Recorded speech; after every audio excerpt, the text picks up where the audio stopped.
St. Tammany Parish Zoning Commission meeting of Tuesday, May the 4th. Clerk, please call the roll. Seeger. Here. Ress. Here. McInnes. Willie. Here. Doherty. Here. Barcelona. Here. Fitzmaurice. Here. Crawford. Here. Drum. I am here. Randolph. Here. Truxilla. Here. Mr. Chairman, we have a quorum. Good, thank you. I'm going to let legal make an announcement, and then I'll make the rest of them. Sure, I just want to let you all know that according to the latest executive order from the governor and from the parish president, we have set up our council chambers at 75% capacity so that masks are not required to be worn tonight. You are, of course, welcome to wear your mask if you're comfortable wearing it, and encouraged to do so if you'd like to, but it's not required at tonight's meeting. Thank you. All right, announcements. Please silence all phones and electronic devices. Appeals, if you disagree with a decision this commission makes, you have the right to appeal it to the council. If you wish to speak, you must fill out a speaker card. The blank cards are over on the railing to my right. Turn it into someone on our staff, and they will get it up here to us. Public speaking, 10 minutes each side and 5 minutes for rebuttal. Please exit the building after your case is heard. Please rise for the invocation by Commissioner Randolph and the pledge by Commissioner Drum.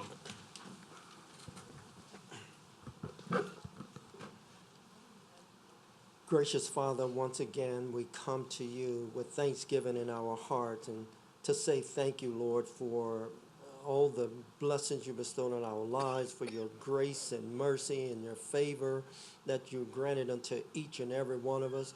We thank you for the opportunity that you've allowed us to be challenged through, Lord, as we experience a transition from COVID-19 and trying to move forward. We thank you for blessing and protecting our lives, our families, our homes, our workplaces, and more than anything, we thank you for just thanking our citizens of this parish. Bless this commission tonight, as well as our employees that work so hard every day. It's in your Son, Jesus' name, amen. I pledge allegiance to the flag of the United States of America and to the republic for which it stands, one nation, under God, indivisible, with liberty and justice for all.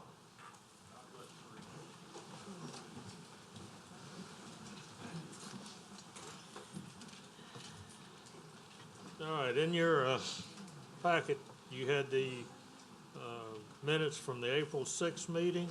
Hopefully you've had a chance to review them. We need a motion to approve them.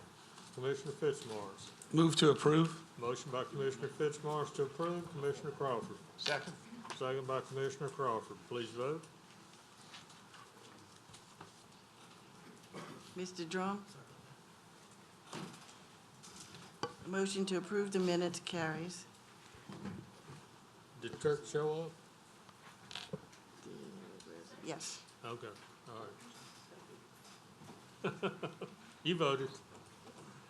All right, staff, I understand we have a number of cases to be postponed. Yes, Mr. Chairman. The first request is number 1 on the agenda on the first page, 2021-2218 ZC.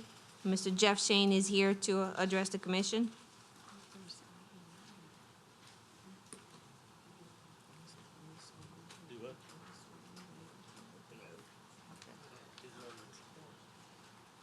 So we can vote? Okay. Good evening, Mr. Shane. Did you want to read the case? Pardon? Did you want to read the case? I can do that. Yes, sir. Or we can read them all at the same time. Well, let's see, you've got just this one. Yes, sir. Okay, all right. This is 2021-2218-ZC, existing zoning, A2 Suburban District. Proposed zoning is I2 Industrial District. Location parcel located on the west side of Compass Way North, south, east, and west of Alamosa Park subdivision, being 27.2941 acres, Mandeville, Ward 4, District 5. And the acres, well, I gave you that. Petitioner is Jones Fusell LLP, Jeffrey Shane, owner is Alamosa Holdings LLC, and Abiqui Holdings LLC, Marjorie Hanisi.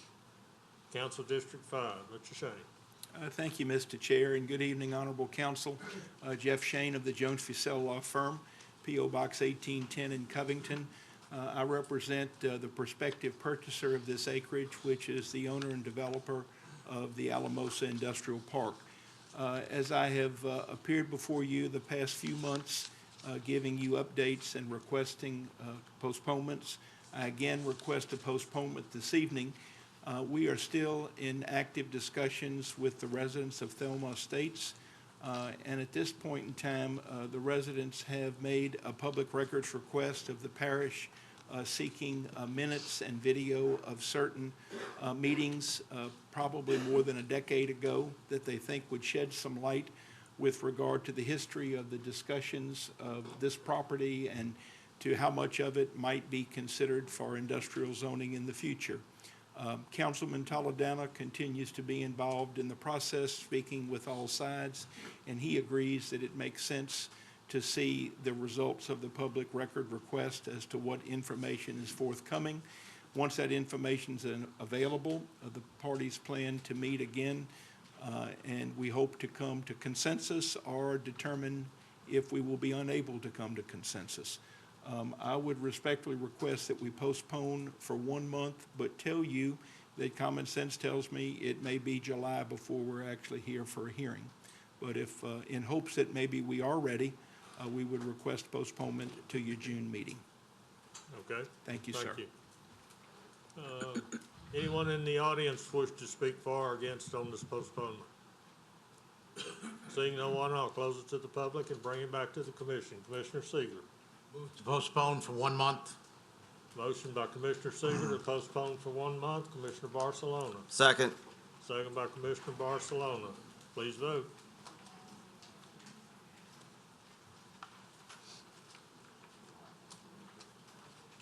The motion to postpone for 1 month carries. Okay, thank you. All right, Helen, we got some more? Yes. The next request on the agenda is number 3 on page 2, 2021-2286 ZC. And Mr. Paul Marone is here representing B&B Mini Storage. Okay, let me read it into the record and we'll get going on it. It's 2021-2286-ZC. Existing zoning is HC2 Highway Commercial District. Proposed zoning is HC3 Highway Commercial District. Location, parcel located on the west side of North Causeway Boulevard, south of Louisiana Highway 22, Mandeville, Ward 4, District 10. It's 9.059 acres. The petitioner's BB Mini Storage LLC, Matthew Bennett. The owner is BB Mini Storage LLC, Matthew Bennett. Council District 10. This was postponed from the April 6th meeting. Mr. Marone. Thank you, Mr. Chairman. Members of the commission, Paul Marone on behalf of Mr. Bennett, BB Mini Storage LLC. You'll recall that we had tabled this matter, or requested the matter be tabled last month so that we would have some time to continue the discussions we were having with Fountain Blue Subdivision. Unfortunately, those discussions are still ongoing, and a lot of that is the fault of myself and my client. There were some things that went on. We just did not have the opportunity to get back with them. So we are hoping to be able to do that here in the next week or two. So we would ask for an additional postponement until your June meeting so that we'll have time to have those discussions and come back to you hopefully at that point with the matters worked out, or at least with a better idea, a consensus on where we stand with the issues before we ask you to hear it and make a decision. So we're comfortable that we'll have that done by June, so we'd respectfully request you postponing it one more time, please. Thank you, Mr. Marone. Anyone in the audience wish to speak for or against postponing? Seeing no one, I'll close it to the public and bring it back to the commission. Commissioner Seeger. Move for a 30-day extension. Move to postpone for 1 month. Yes. Okay. Thank you. Commissioner Seeger. Commissioner Crawford. Second that motion. second by Commissioner Crawford. Please vote.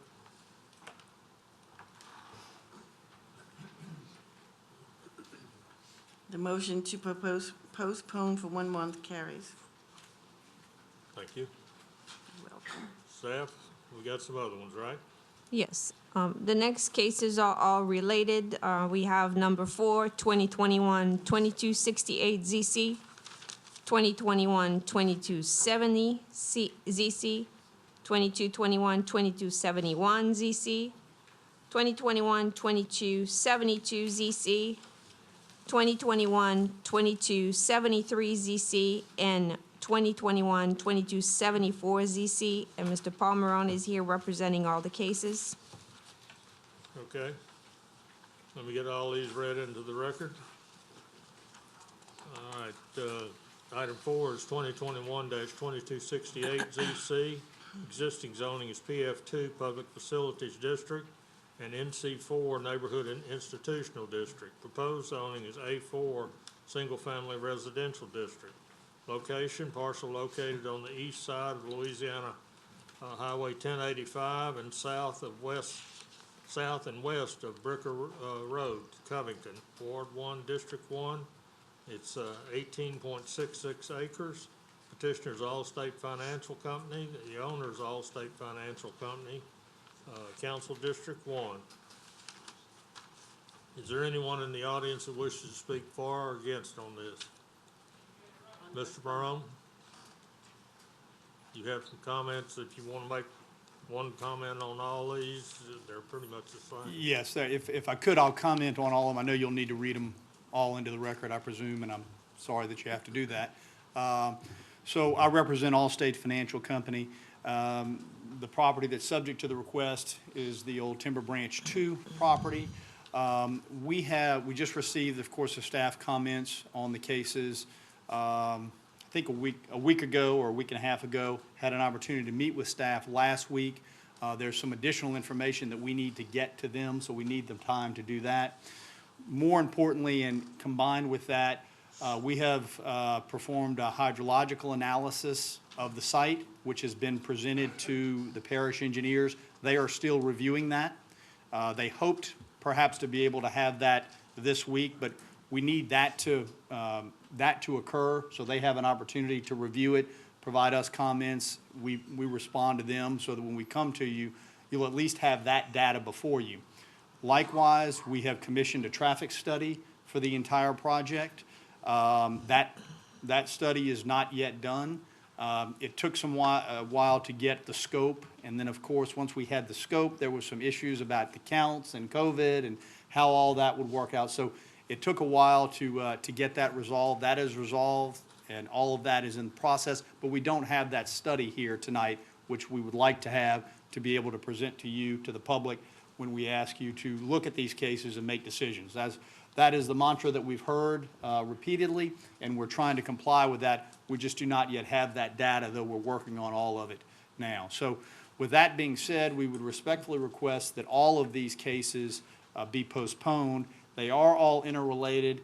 They're 6. I promise you it's not nearly as confusing as it looks when you look at the agenda.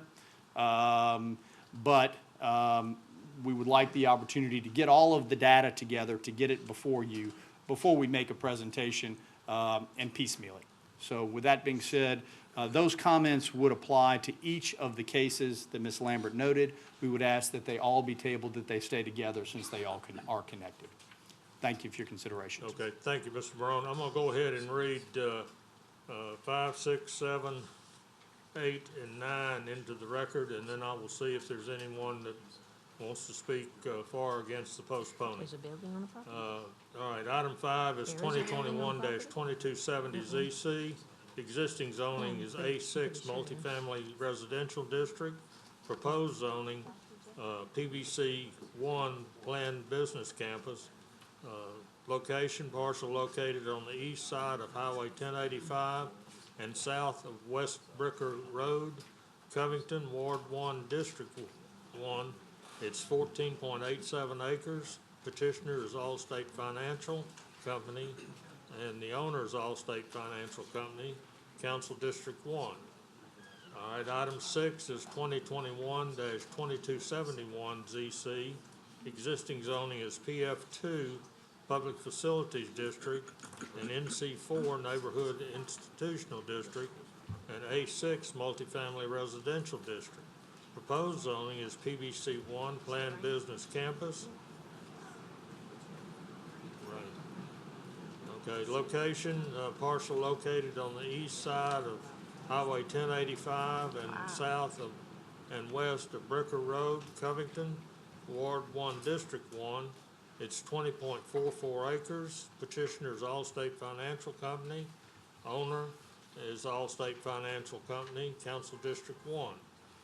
Item 7 is 2021-2272 ZC. Existing zoning PF2, Public Facilities District, and NC4, Neighborhood Institutional District. Proposed zoning, PBC1, Planned Business Campus. Location, parcel located on the east side of Highway 1085 and south and west of Bricker Road, Covington, Ward 1, District 1. It's 15.46 acres. Petitioner is Allstate Financial, and the owner is Allstate Financial. Item 8 is 2021-2273 ZC. Existing zoning is A2 Suburban District. Proposed zoning is A4 Single Family Residential District. Location, parcel located on the east side of Highway 1085, south and west of Bricker Road, Covington, Ward 1, District 1. It's 30.78 acres. Petitioner is Allstate Financial Company. Owner is Allstate Financial Company, Council District 1. And the last item is item 9, 2021-2274-ZC. Existing zoning PBC1 Planned Business Campus and A4 Single Family Residential District. Proposed zoning is PBC1 Planned Business Campus, A4 Single Family Residential District, and PUD Planned Unit Development District. Parcel located on the east side of Highway 1085 and south and west of Bricker Road, Covington, Ward 1, District 1. It's 160.44 acres. Petitioner is Allstate Financial, and the owner is Allstate Financial, Council District 1. All right, you've heard all of these cases read into the record. Does anyone in the audience wish to speak for or against on the postponing? Just on the postponing? Hi, Yes, my sir. name's Dwight Dosky. I'm a resident at 33 Hyacinth here, and good evening. My question is going to be, though I'm not really opposing the postponement, has this now been opened on the floor? And the question comes because if it's been opened on the floor, that allows we residents to go ahead and speak directly to zoning commissioners. It's going to be postponed at the request of the attorney representing Allstate Financial. I understand that. The question is, has it now been opened on the floor since it was not postponed in advance? Has it now been opened on the floor, which allows us to speak to the members of the commission To speak directly? To speak on the postponing only. Okay? I will have an objection to the postponement unless I hear that it has been opened on the floor. If it has been opened on the floor, and perhaps legal can tell us whether or not this is actually constitutes an opening on the floor. It's my understanding that there's a request to staff that these cases be postponed tonight. So that's what we're dealing with now, is the request that was presented to staff before tonight's meeting to postpone the cases. And the only discussion at this time is on the issue of postponement, not general discussion of the cases. They have not been open for discussion, just for Thank you. postponement. That was the question that I had. You answered it with the last sentence. Thank you. Okay, thank you. See somebody else has their hand up. Come forward. State your name and address, please.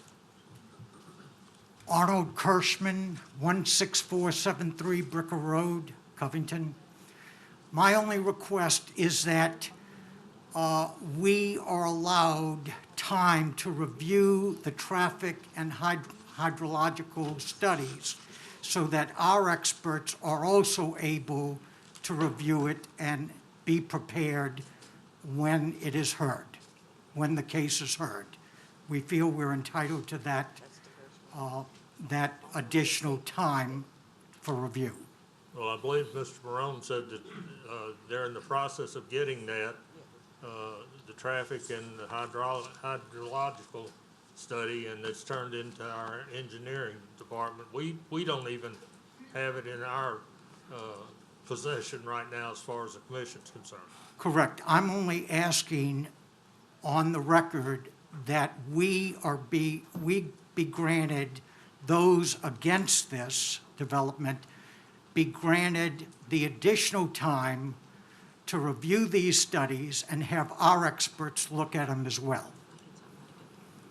Okay. And sir, if those items have been presented to parish government, you're welcome to put in a public records request, and we will process that. There's a link to our public records form on the STPG.gov website, and if you email that to us and it's in our possession, we will make that information available to you. I just don't want anyone to waste your time coming back asking for another delay. I'd rather say at this point that once we get the study, we have the time to review it before the case is brought back to you all. Yes, sir. Thank Okay, you. thank you. All right, does anyone else wish to speak? Yes, sir?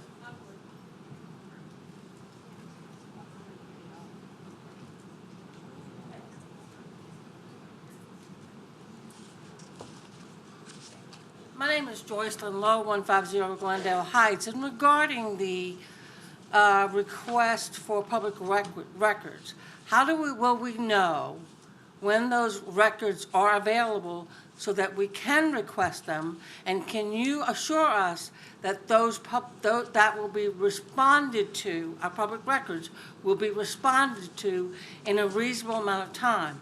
Because the last time I asked for public records request, I asked for public records, it was months before I got the materials.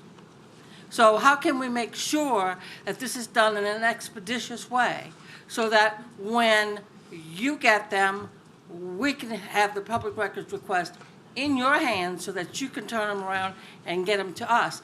And likely, one copy will be enough to one person because that will be shared instantly.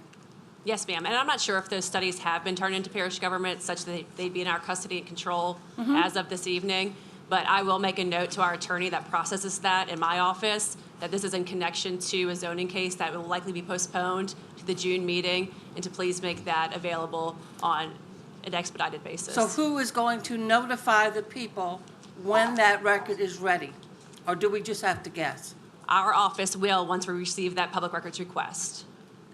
Will The Civil notify Division us of the if it's District ready. Attorney's Office. Pardon me? The Civil Division of the District Attorney's Office I'm aware. processes those requests, and we will let those people know as soon as we receive a public records request Yeah. when they're available. Welcome to red tape, people. Yes, ma'am. Please state your name and address. My name is Elise Reed. I live at 24 Camellia Drive in Covington. If the documents are submitted as part of their zoning change application, I don't think a person has to make a public records request to look at a part of a zoning change application. That's automatically public, isn't it? I'll let. Like the materials that get submitted? If it's automatically a public record, yes, ma'am. No. It's part of It may be part of the staff's packet. the packet. But I don't know when that packet will be available. I'm Well, trying no, to get this no, information to you all as We quickly as possible. understand that, but the question is that people would have to go to the effort to go in and do a public records request for documents that are part of an application, that are in the normal course of things, folks who would be interested in the things on the agenda would be able to see the materials that get submitted along with the request. Yes, ma'am, and that's just how we handle these processes of getting that information to those people so No. that we know who's So requesting you're saying you them. do have to do a public request for any materials that are submitted in support of a zoning request? Well, certain information is included in part of the staff analysis packet that's available online on the stpgov website under the zoning agendas, and that may be available before the next meeting as part of that packet. But in order to get that information to individuals that want it on a more expedited basis, I think a public records request would be the best option to get that information to you as quickly as possible. So the answer is, it will be available online. If somehow you want to get a paper copy in advance, you do a request, but it will be available online. I'm not sure if those traffic impact studies or the hydro studies are included as part of the staff packet. That would be a question for the planning staff. Helen, Ross? But we will have to make the decision if that information will be added to the packet. Yeah, I mean, if I'm not mistaken, this particular document is somewhere between 600 and 800 pages. So that would not be included as a paper portion of this meeting, as part of this packet. A synopsis will be, but I don't believe that a 600 to 800 page document would be. It's 600? I haven't seen it yet myself, but typically these H&H studies sometimes range up to over 500 pages. And that's something that more than likely we would not put in a meeting Right, but you packet. wouldn't have it scanned in the packet for the meeting? And how would you access it if it's scanned into No, as a PDF. into what? As a PDF of the documents that have been submitted in support of the application? I mean, we guess we could post that online. I mean, but we because wouldn't- it would not be here's part the of this. deal, there's a lot of people here that are really interested in it, and, you know, So it if- wouldn't be ready until the next packet is ready for the June meeting, which would be a week before. So if you wanted it in advance, as legal had stated, you probably would want to make the public records request. Mm-hmm. So you can have that. To be sure quicker. you get a copy of it, I would do the public records request. Now, a lot of times, we don't get a traffic analysis or a hydrological analysis. The commission does it, okay? Now, we can always request it as the commission, but it's not normally in our packets. So, to your point, I would strongly suggest that you request this as a public record, okay? Thank you. And, yes, ma'am. Just a quick question. Nancy Wagner. Just wanted to ask about, at the very last line on the public notice that's published in the Farmer, it says anyone who wants to review the information of the zoning cases should go to the Planning and Development Department during business hours. So isn't it the simplest thing to do to say, just come make an appointment and can we see the documents? If that's permitted legally, I have no problem with that. That to me would simplify everything, and we don't have to be arguing over what time it might take for a PRR. A couple of us will make an appointment, we'll take some traffic people, some hydrology people, we'll make an appointment. Simple? Okay, thank you. Thank you. There's a gentleman here that's been trying to get up to the mic. Please state your name and address. I'm Juan Noguera, live at 649 Weston Way. The Timber Branch Creek is in my backyard. And then on our Facebook page in our neighborhood, there was a document dated April 21st. I guess that is the Timber Branch info packet. Is that the same? I'm not sure what document you're looking at. It's the Timber Branch info packet for this meeting, I believe. It was dated, revised April 21st, 2021. And there's a statement from Donald Allett, professional engineer, relative to the drainage and wetlands loss concern of the Timber Branch. Do you have those documents? This is on the St. Tammany website? If it's the one that I'm thinking of, it was about 60 pages. Yes, sir. Okay, it was in, I received, and I think all of the commissioners received, an email from him. So we have it, okay? So that is not a document produced by the parish, that's an individual professional engineer? Yeah. So that is not a hydrology study, that's just a statement from a random engineer? Yes, Okay, okay? thank you. Could I read a portion of his statement? No, we're dealing only with the postponing of this, Okay. okay? Fair enough. Thank you. All right, anyone else? All right, I'm gonna close it to the public and bring it back to the commission. Commissioner Seeger. Move to postpone for 1 month. Motion by Commissioner Seeger to postpone for 1 month. Pardon?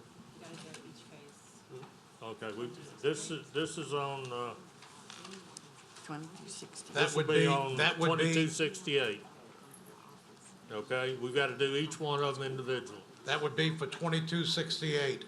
Okay, thank you. Commissioner Randolph, Second. second by Commissioner Randolph. Please vote.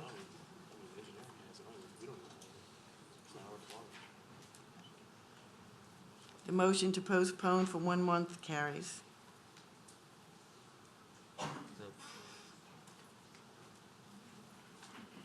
Okay, the next one is 2021-2270-ZC.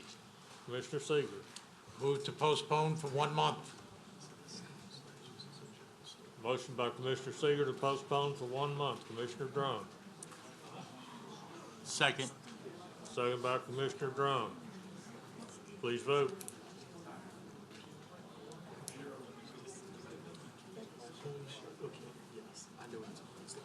The motion to postpone for 1 month carries.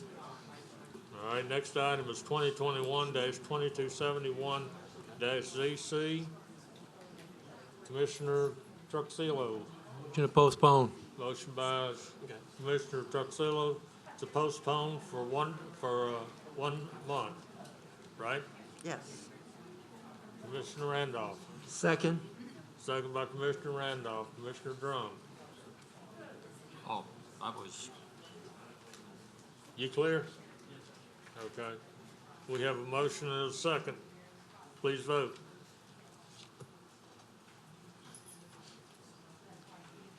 The motion to postpone for 1 month carries. Did I vote? Yes. Okay. Oh, no, you didn't. Okay, I did. Okay. Yes. All right, the next item is 2021-2272-ZC. Commissioner Randolph. Month. Motion by Commissioner Randolph to postpone for 1 month. Commissioner Truxillo. Second. Second by Commissioner Truxillo. Please vote.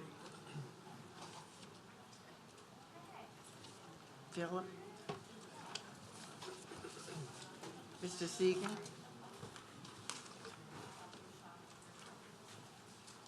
The motion to postpone for 1 month carries. Thank you. Next item is 2021-2273-ZC. No, we're not gonna read it again. Commissioner Randolph. Motion to postpone for 1 month. Motion by Commissioner Randolph to postpone for 1 month. Commissioner Seeger. Second. Second by Commissioner Seeger. Please vote.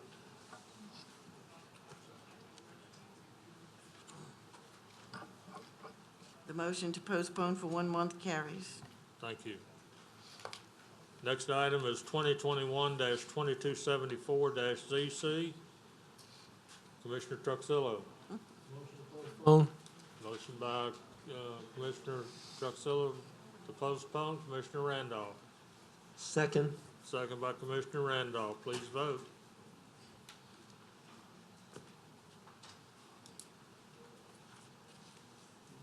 The motion to postpone for 1 month carries. Thank you.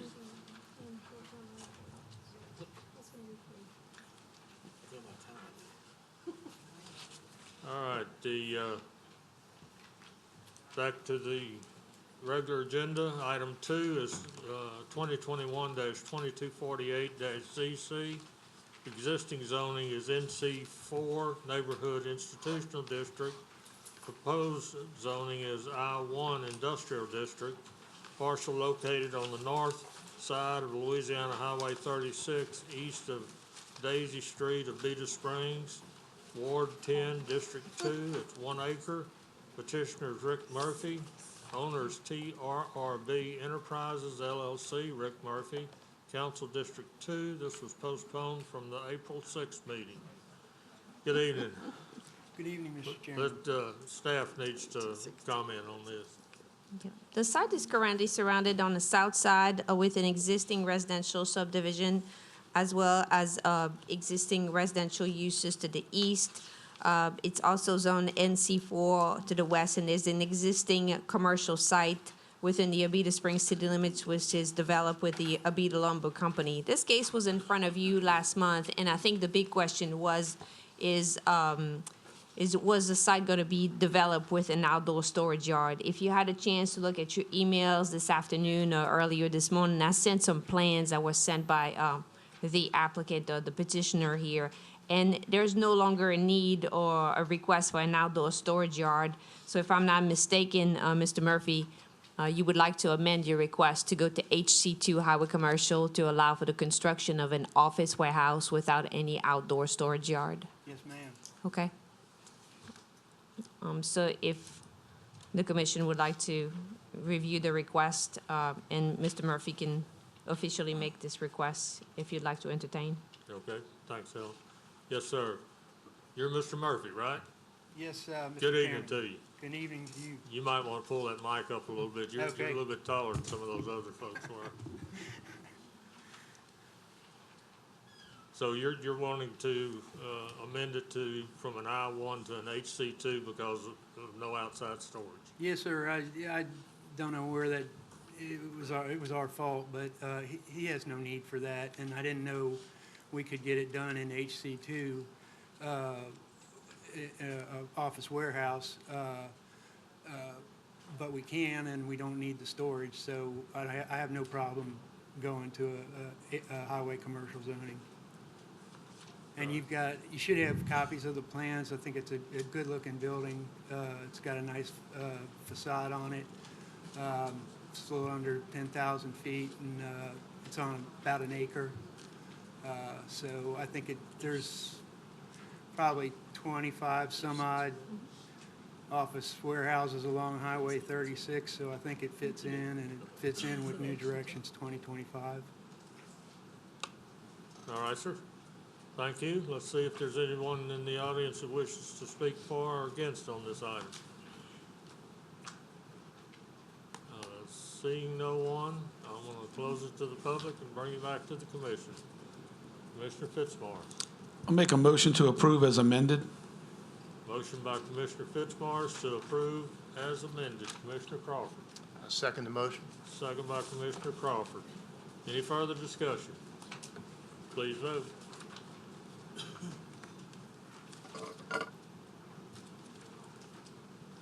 The motion as amended, the motion to approve as amended carries. Thank you. Thank you. Have a good evening, sir. All right, you too. Don't get wet now. Man, it's still running hard out there. All right, the next item is item 10, 2021-2289-ZC. Existing zoning is A4 Single Family Residential District. Proposed zoning is A4 Single Family Residential District and MHO Manufactured Housing Overlay. Parcel located on the west side of Oak Avenue, north of Sycamore Avenue, being lots 21 and 22, Square 5, Beverly Hills Subdivision, Slide L, Ward 8, District 14. It's 0.13 acres. The petitioner is Pedro Vigaro. Owner is Pedro Vigaro. Council District 14. Staff? The site is currently surrounded on all sides by properties zoned A4 Single Family Residential. There are several sites within the subdivision which have been rezoned to MHO Manufactured Housing Overlay in the past, as you can see, on here on the aerial. Also, there are a mix of both stick-built homes and manufactured home, and just wanted to bring to your attention that it's been removed from the moratorium. Thank you. Anyone, let's see, Mr. Vergara?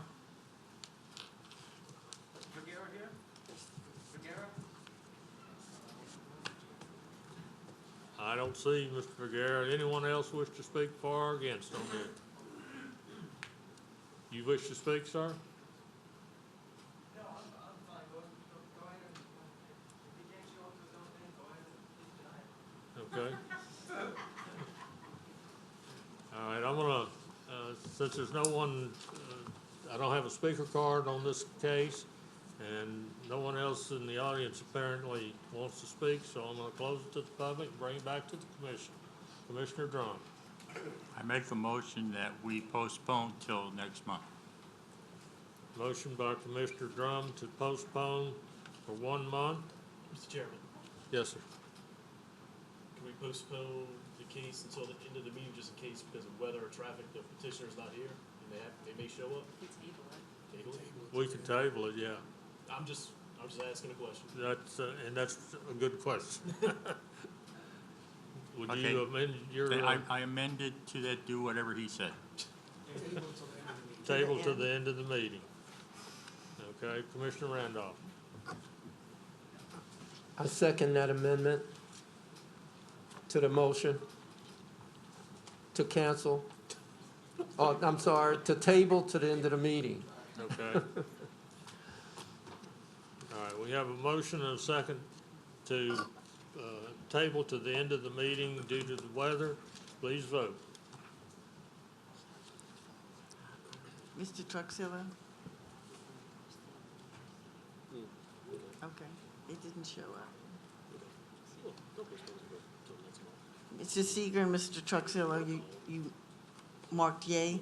Your 2 votes didn't show. Okay. The motion to table to the end of the meeting carries. Thank you. All right, next item is 2021-2302-ZC.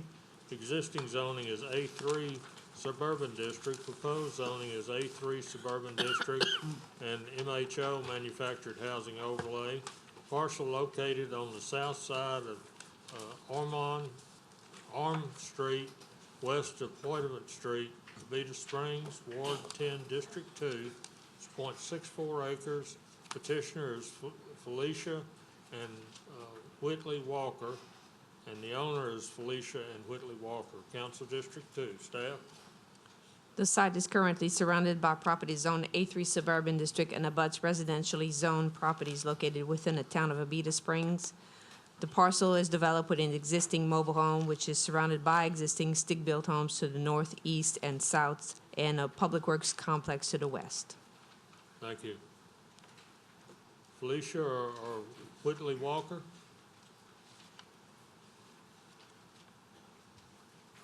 Good evening. Is the sun still shining? All right. You want to tell us what you're trying to do here? So I'm trying to, I have a modular home on the land, and I want to pretty much replace it with a new modular home. Okay. Basically, what happens is, we purchase land with the modular home, On with it. no life in it for 4 4 years, years. and now she wants to put one there again. Okay. All right. Thank you. Anyone else in the audience wish to speak for or against on this item? Seeing no one, I'm going to close it to the public and bring it back to the commission. Commissioner Seeger. Approve. Motion by Commissioner Seeger to approve. Commissioner Willie. Second. Second by Commissioner Willie. Any further discussion? Please vote. Have a great day.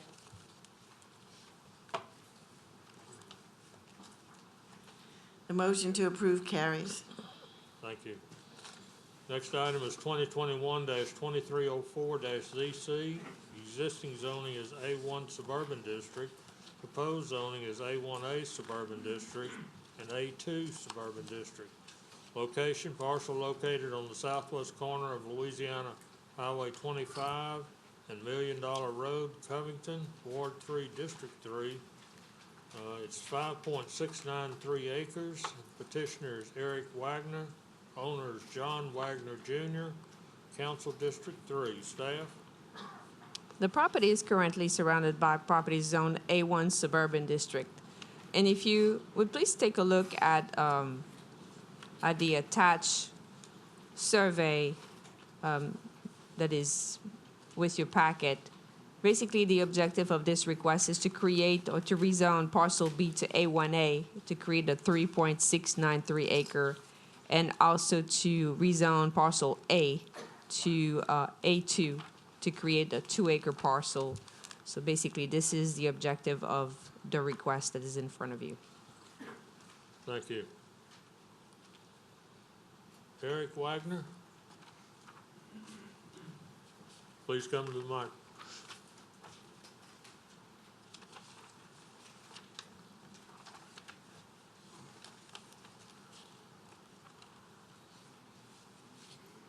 Good evening.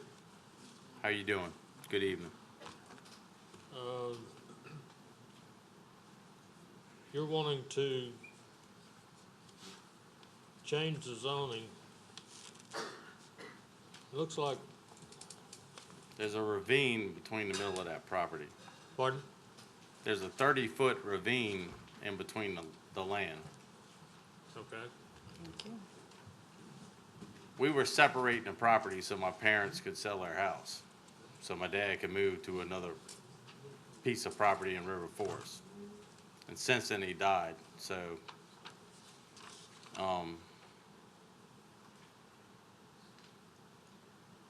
anyway. So you still wanted to? Yeah, my mom's stuck with a house that's too much for her to handle, and so Okay. anyway.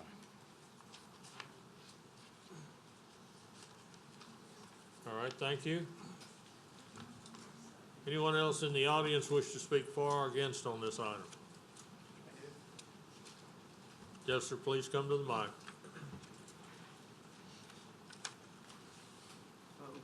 Good evening, members of the commission. My name is Bruce Lowry, and I and my wife Kathy live at 16161 Million Dollar Road, which is basically across the street and across the river from the property that is being discussed. And my first question is really that. I'm not speaking for or against because I didn't really understand what was happening. Eric has given a pretty precise explanation of why it's taking place. So maybe we're not here for any reason at all except to further our understanding of it. But in a nutshell, the package that comes from the staff outlines in red the 3.693 acres. And that's what appears to be what's being rezoned. It's just doing, rezoning both. Okay, so basically the rezoning purpose is to subdivide parcel A from parcel B. And the only way that can be accomplished is by changing the density allowed in the area. Okay, I have a concern, although I'm still not convinced I'm opposed, but I'm concerned about commercial creep. And being that this would be the only property in the area that would be zoned either A1A or A2, I remain concerned. The property that is being separated, parcel A, is not being used for residential purposes.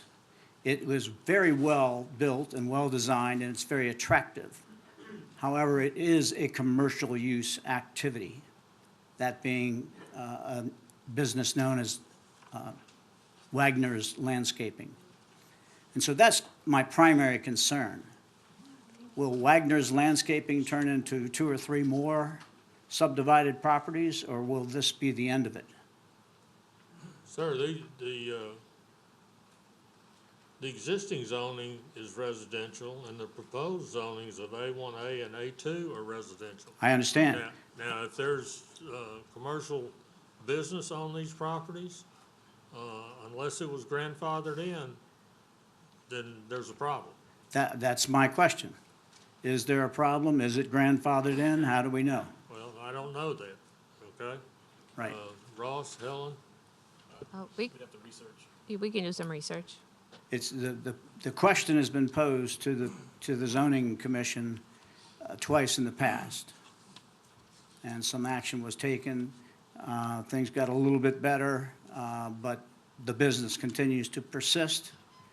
And again, it looks great. I have no objection to the business being there, except it's not zoned for business. Right. And that's my objection to the rezoning here. Okay.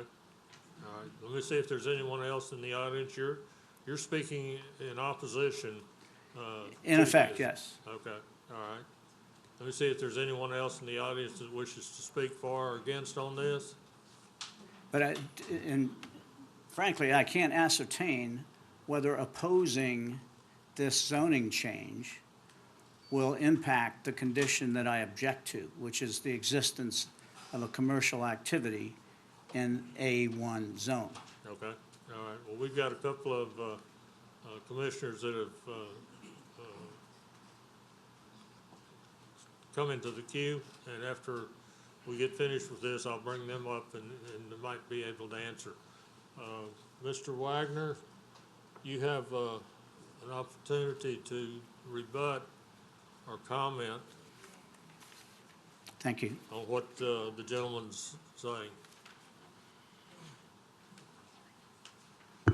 It was family property and it was a barn, and so we store our stuff in my shop.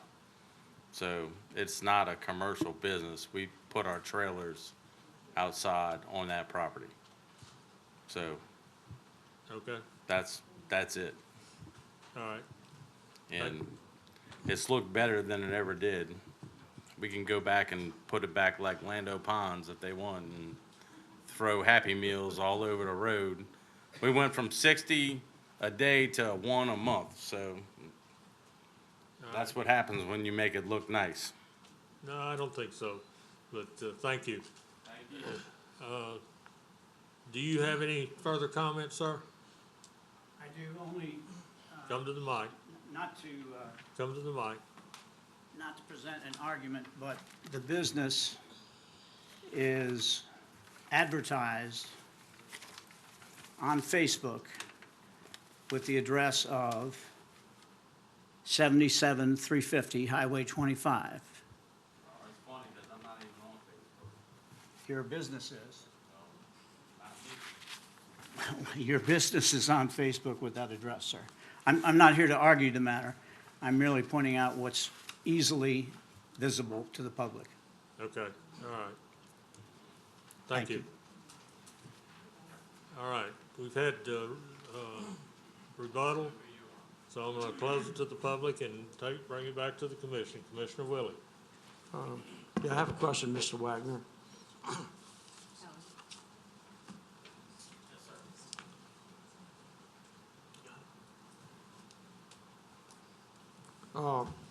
Parcel B, that's the parcel you're looking to sell? Wait, what's that? Parcel B is the one you're looking to sell? No, sir. Okay, well, you say you subdivided so you sell the house? Oh, no, yeah, my mother's selling her house. Okay, that's on parcel B? I don't have it in front of me. Yeah, That's what it looks like, it's the 3.8. 3.69, something Yeah, like that. that's my mother's property. So they looking to sell that piece? Correct. Okay. What I would recommend is, and I think we can do this, is rezone that parcel B to A1A and leave parcel A as A1.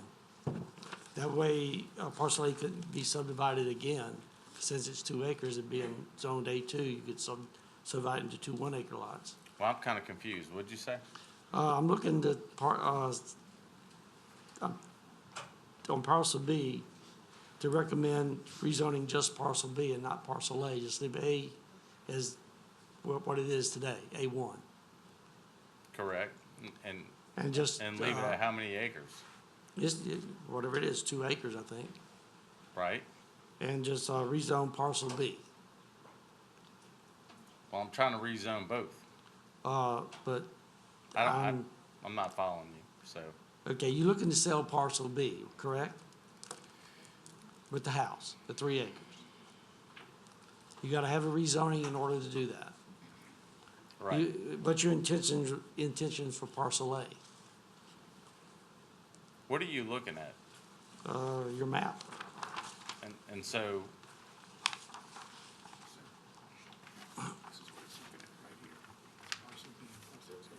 I know, there was some confusion earlier. I was with my lawyer.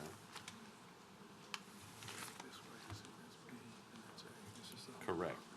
So, right, so right now, the whole property is in my mother's name.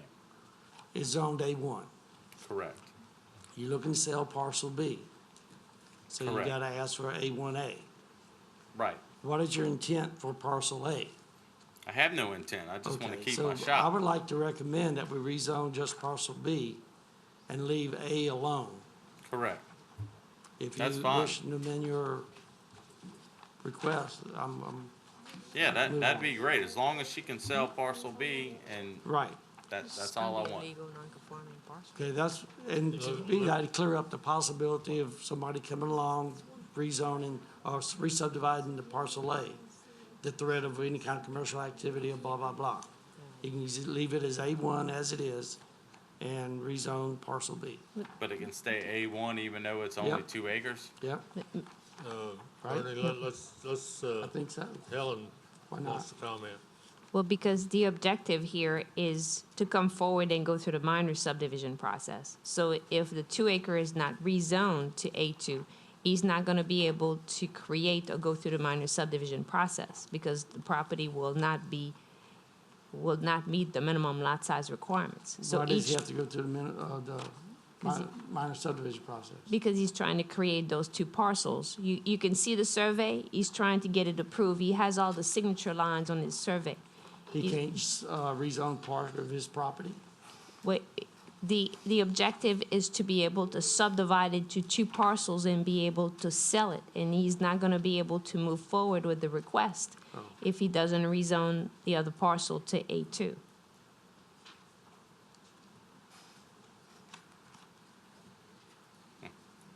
Seems like we've done this in the past, as far as. We've done that in the rezoning part. past if there was no plan to subdivide. However, in this case, the objective is to subdivide the 2 parcels, and that's the reason why it's in front of you. Okay, I agree.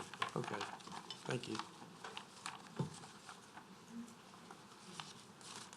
Anything else, Bernie? Am I good? I don't know that. I have no idea what's going on. Commissioner Seeger.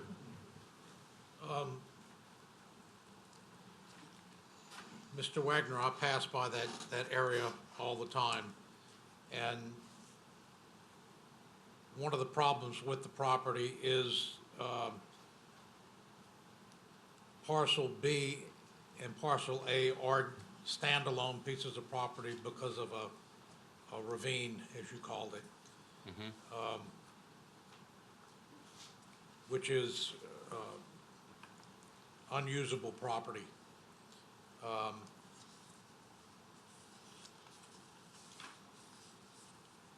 I'm going to move to approve. Okay, motion by Commissioner Seeger to approve, Commissioner Fitzmaurice. Second.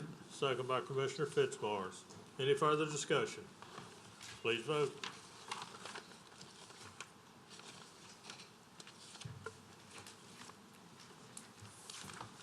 The motion to approve carries.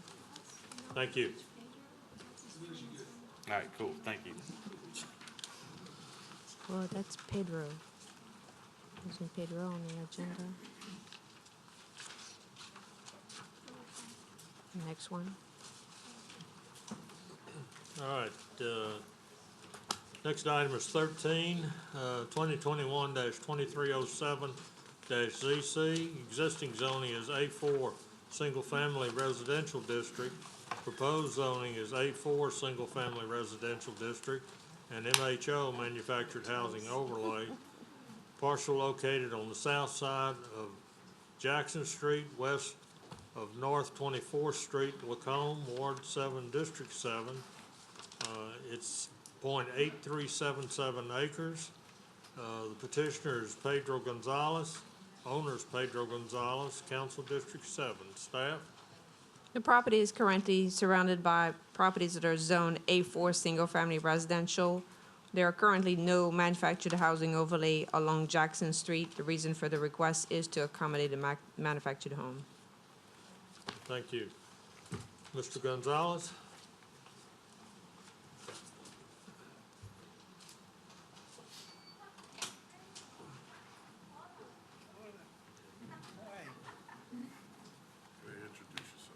Yeah, my name is Pedro Gonzalez, and I'll try to bring my friend to translate me for the Yeah, Let me speak. Let me speak for you, buddy. okay. Okay. Hi, council, good evening. My name's Chris Bryant. I have the acreage just on the north adjacent to Mr. Gonzalez. And I've gotten to know him since he bought the property and started clearing it. He wants to put a manufactured home there. There are existing manufactured homes across the street from him. And when I bought my acreage 15 years ago, just before Hurricane Katrina, it was a trailer park. I removed a couple of house trailers from there.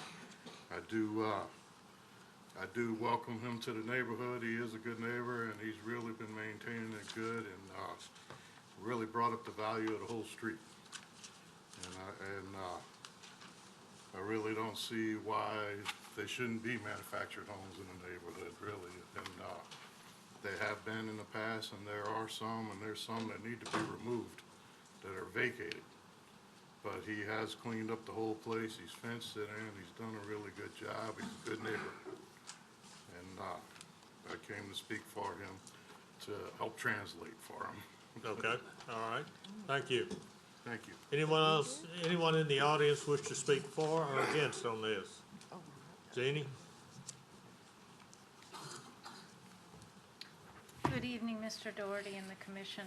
I'm Janine, and I live in Big Branch, Janine Meads, and I have known Pedro for about 6 years. I first met him when he was working at La Provence, and he did a wonderful job working there. He's a very hard-working person. I didn't know he was coming up tonight, but I do know him to be a fine person and a credit to the community. Okay, thank you. Anyone else wish to speak for or against on this item? Seeing no one, I'll close it to the public and bring it back to the commission. Commissioner Crawford. Okay, Mr. Gonzalez, one quick question. The manufactured home, will it be a new home that you're putting in there? Yes, a brand new home. Brand new, very good. Yes, sir. Okay, I'm familiar with the area. There's numerous manufactured homes in that area. There's some right down the street that are brand new, and it's really dressing things up, so I'll move to approve. All right, motion by Commissioner Crawford to approve. Commissioner Seeger. Second. Second by Commissioner Seeger. Any further discussion? Please vote.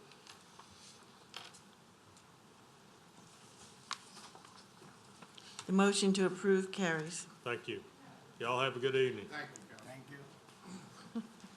All right, next item is item 14, 2021-2310-ZC, existing zoning HC1 Highway Commercial District, proposed zoning ED1 Primary Education District, location parcel located on the south side of Charte Oaks Lane, east of Wolverine Drive, Covington, Ward 3, District 5. It's 4.909 acres. Petitioners Adam Martin, owners North Lake Christian School, Glenn Martin, Council District 5. Staff? The subject property is situated to the west of the existing North Lake Christian School and is currently developed with the school's Welcome Center. The applicant is proposing to rezone the property from HC1 Highway Commercial District to ED1 Primary Education District to allow the Student Welcome Center to come into compliance with the appropriate zoning classification, as well as to allow for the potential future expansion of the school. Thank you. Mr. Martin. Good evening. Martin's not available, he's out of town, so. Come to the mic, please. If you haven't filled out a speaker card, please do so. Submit it. Paul Whittington, 16564 East Brewster Road, Covington. So North Lake Christian purchased this 4.9 acre parcel around 2007, I believe. And it's with the vision for the future of the school to be able to expand as the attendance and the enrollment grows. So based on HC1, that's not fitted for what the vision of the school is. So by rezoning this property to ED1, which also matches with the surrounding area, it allows the school to have that vision. and maintain what they want to do, and keeps them online with the future. Okay. Do you wish to speak, sir? Please state your name and address. Glenn Martin, I'm the headmaster at North Lake Christian School. Okay. Address is 411 Rosedown Way, Manderville. All right. All right, let's see if anyone else wishes to speak. Anyone in the audience wish to speak for or against on this? Seeing no one, I will close it to the public and bring it back to the commission. Commissioner Fitzmaurice. Motion to approve. Motion by Commissioner Fitzmaurice to approve. Commissioner Randolph. Second. Second by Commissioner Randolph. Any further discussion? Please vote.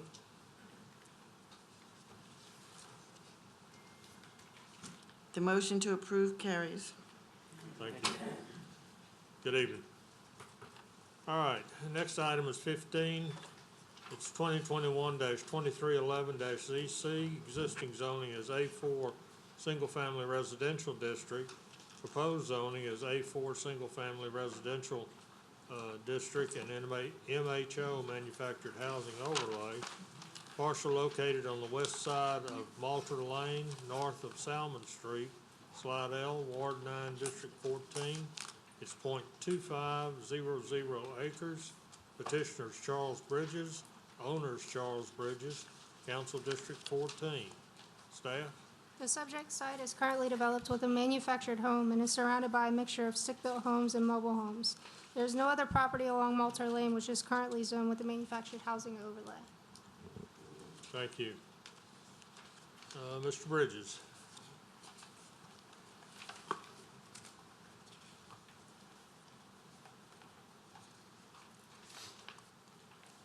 Good evening, sir. Good evening, how y'all doing? What we're trying to do, we have a mobile home there, but it's old and, we want to upgrade. And that's what we are trying to do. It's not worth fixing. And we want to, get a newer one. Okay. All right. I looked at an aerial myself, and other than what was in the packet, and it did appear to be a mobile home already in place, and I'm glad to hear you're Right. taking one out and bringing a much better one in. Right. All right. Thank you. Anyone else in the audience wish to speak for or against on this? I'll close it to the public and bring it back to the commission. Commissioner Randolph. A motion to approve. Motion by Commissioner Randolph to approve. Commissioner Fitzmaurice. Second. Second by Commissioner Fitzmaurice. Any further discussion? Please vote.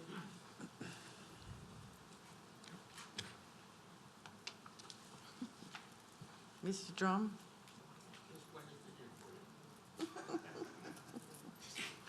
The motion to approve carries.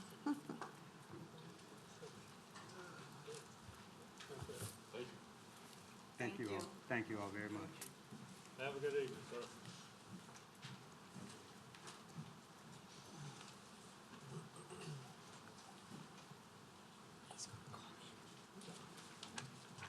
That was 2311? Yes.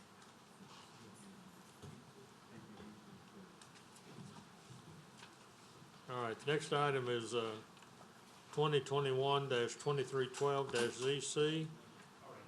Existing zoning is A6 Multifamily Residential District. Proposed zoning is A4A Single Family Residential District. Parcel located on the north side of Lakeview Drive, east of US Highway 11, being Lot 5, Unit 2, Eden Isle Subdivision, Slide L, Ward 9, District 13. It's .262 acres. Petitioners Michael Boehm. Owner is Michael Boehm and Stephanie Schultes. Council District 13. Staff? The subject property is currently an undeveloped parcel of land which is zoned A6 and does not allow for single-family homes as a permitted use. The applicant is requesting to rezone the property to A4A Single-Family Residential to accommodate the construction of a single-family home. The northern portion of Lakeview Drive, which is zoned A6, mainly consists of undeveloped lots, duplexes, and single-family residences. A change in zoning will allow a decrease to the density of the subject site. Okay, thank you. Michael Boehm or Stephanie Schultes? Are they in the audience? I don't see anyone coming forward. So we might want to handle this one like we handled the one earlier because of the inclement weather. Commissioner Randolph.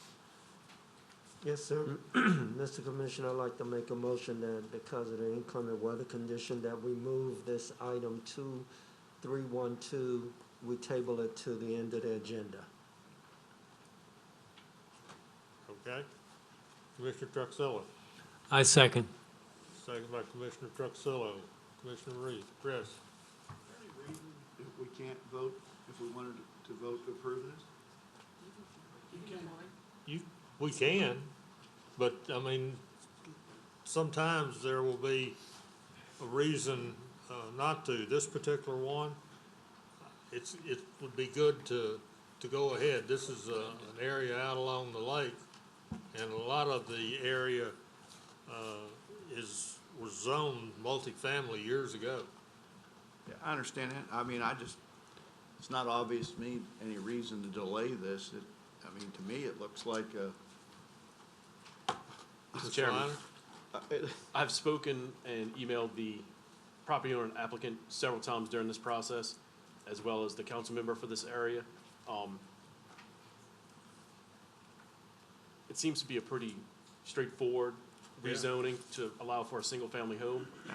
Maybe the petitioner applicant wasn't sure they had to show up. I'd like to amend the motion to approve. I mean, Oh, so what? I would ask if there's any opposition in the crowd. Okay. That may sway maybe how you want to proceed. all right, Commissioner Randolph, would you accept Well, I'd like to amend my motion. The only reason why I made that motion is because a lot of time is our practice that if the petitioner is not here, we give them time to at least show up to discuss it. I approve it, but I'd like to make a motion that 2312 be approved. Okay. Motion by Commissioner Randolph to approve item 2312 ZC. Commissioner Ress? I second that motion. Second by Commissioner Ress. All right, any further discussion? Please vote.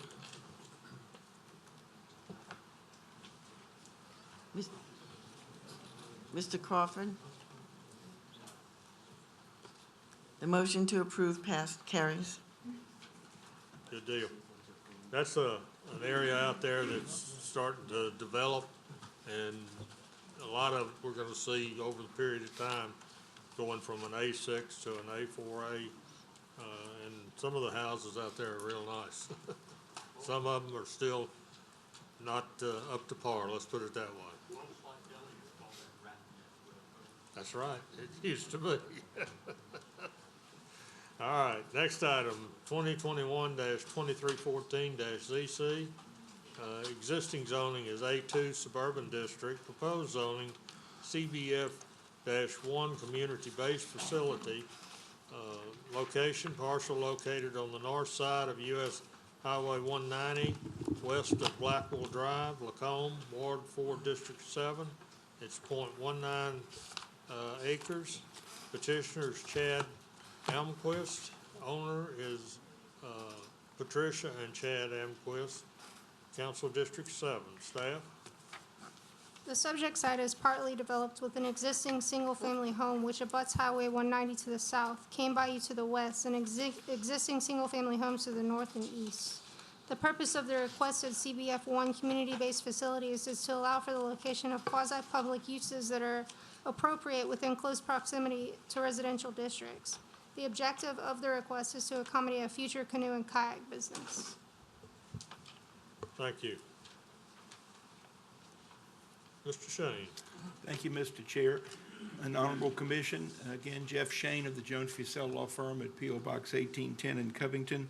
And I have the pleasure of representing Canoe and Trail Adventures, Inc., who are the Almquist family and the owners of this property seeking the CBF-1 zoning this evening. I'd like to start by reiterating the purpose of this particular zone, and as staff has noted, it is to allow for the location of public and quasi-public uses that are appropriate within close proximity to residential districts.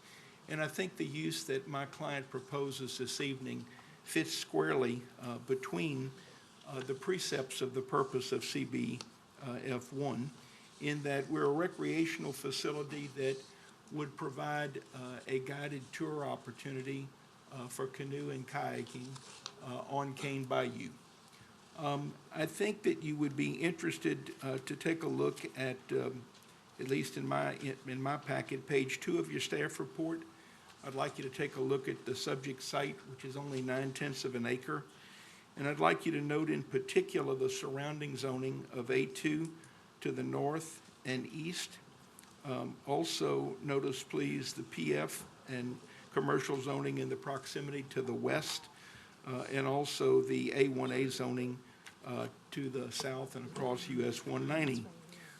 The reason I bring that to your attention is that, as staff has noted in its report, and I'm now looking at the bottom of page 1 of your staff report, please note that if you recommend the rezoning of this property to CBF1, that no structure can be located within 200 feet of any residentially zoned property, and if so, it cannot have a floor area exceeding 500 square feet.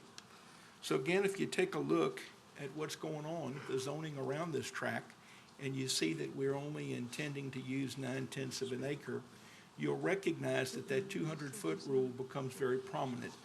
So with that, I make the comment that the only structure that my client intends to build on the site is a 300-square-foot bathroom for customers, employees, etc.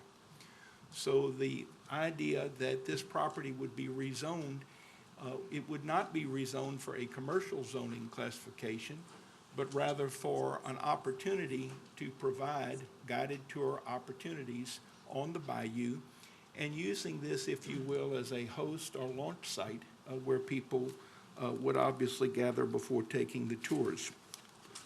I'd like to get into a few more details about what my client does and their history, because I think you'd be interested to know that Canoe and Trail Adventures actually began as a retail store in New Orleans back in the 1970s near Bayou St. John and Orleans Avenue, that many educational facilities, schools, and groups have used this company to enjoy nature at its best at the hands of a guided tour master, if you will, someone that is experienced and understands the environment and is very respectful to the environment.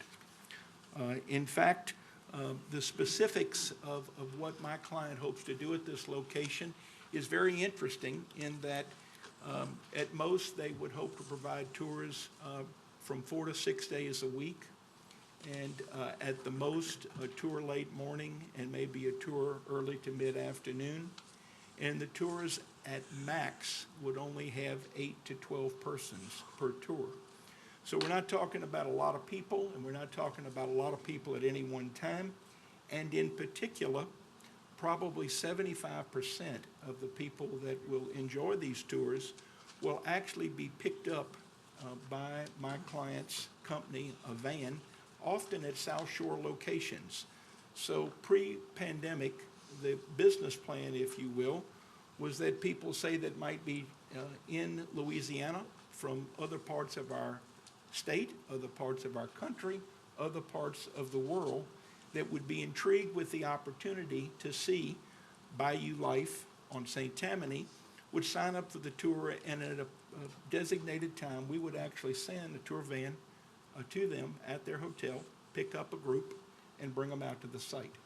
Now, our site plan also includes 6 parking spaces so that there will be some opportunity if, in fact, some of the people that want to participate want to drive to the site.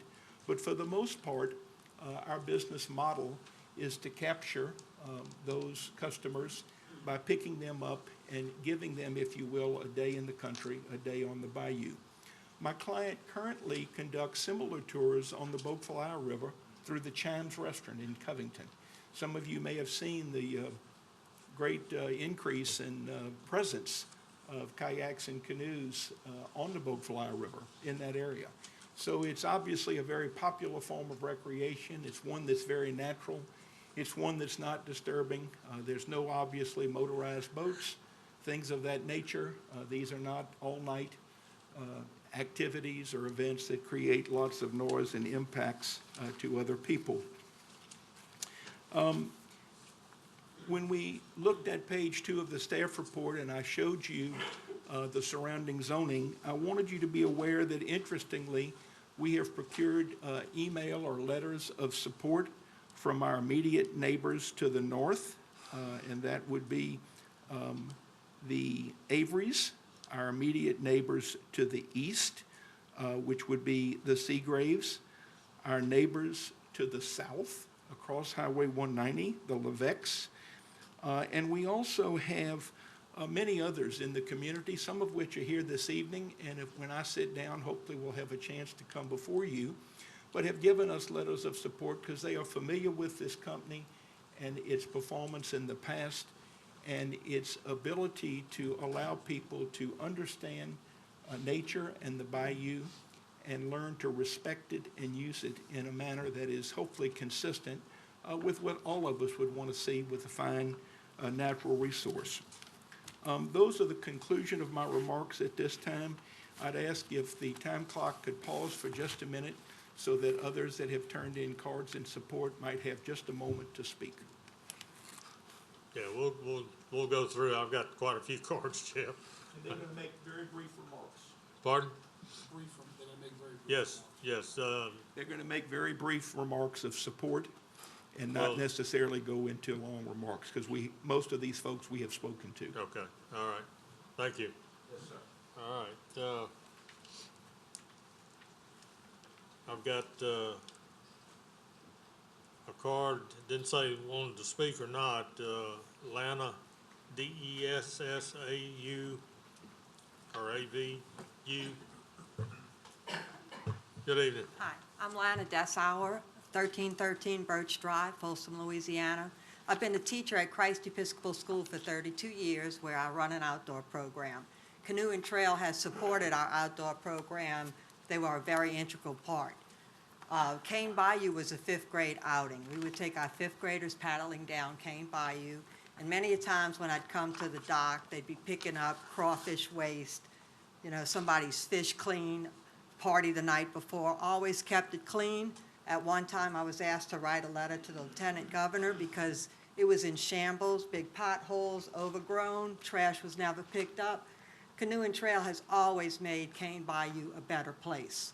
So through the 20 years, I've been bringing students there, and then all of a sudden, they can't use the launch anymore. So our educational program came to a stop. Canoe and Trail has 4 people on their staff who are certified Louisiana Master Naturalists. So when we go down the bayou, the kids learn about Louisiana, the wetlands. We see all kinds of plants, wildlife, animals, birds, alligators, and then we get to the lake and there's an estuary, the benefits. So it's an educational experience for these kids that they have missed out on for the past 2 years. So hopefully, if this goes through, we can get our kids back on the water experiencing Louisiana. And not only for the kids in our parish, but kids on the South Shore too. Okay, Thank you're you. speaking in favor, right? Yes, very much Okay. so. All right, Kenneth. L-E-V-E-Q-U-E, Leveque? Leveque? He's coming. He just marked the other.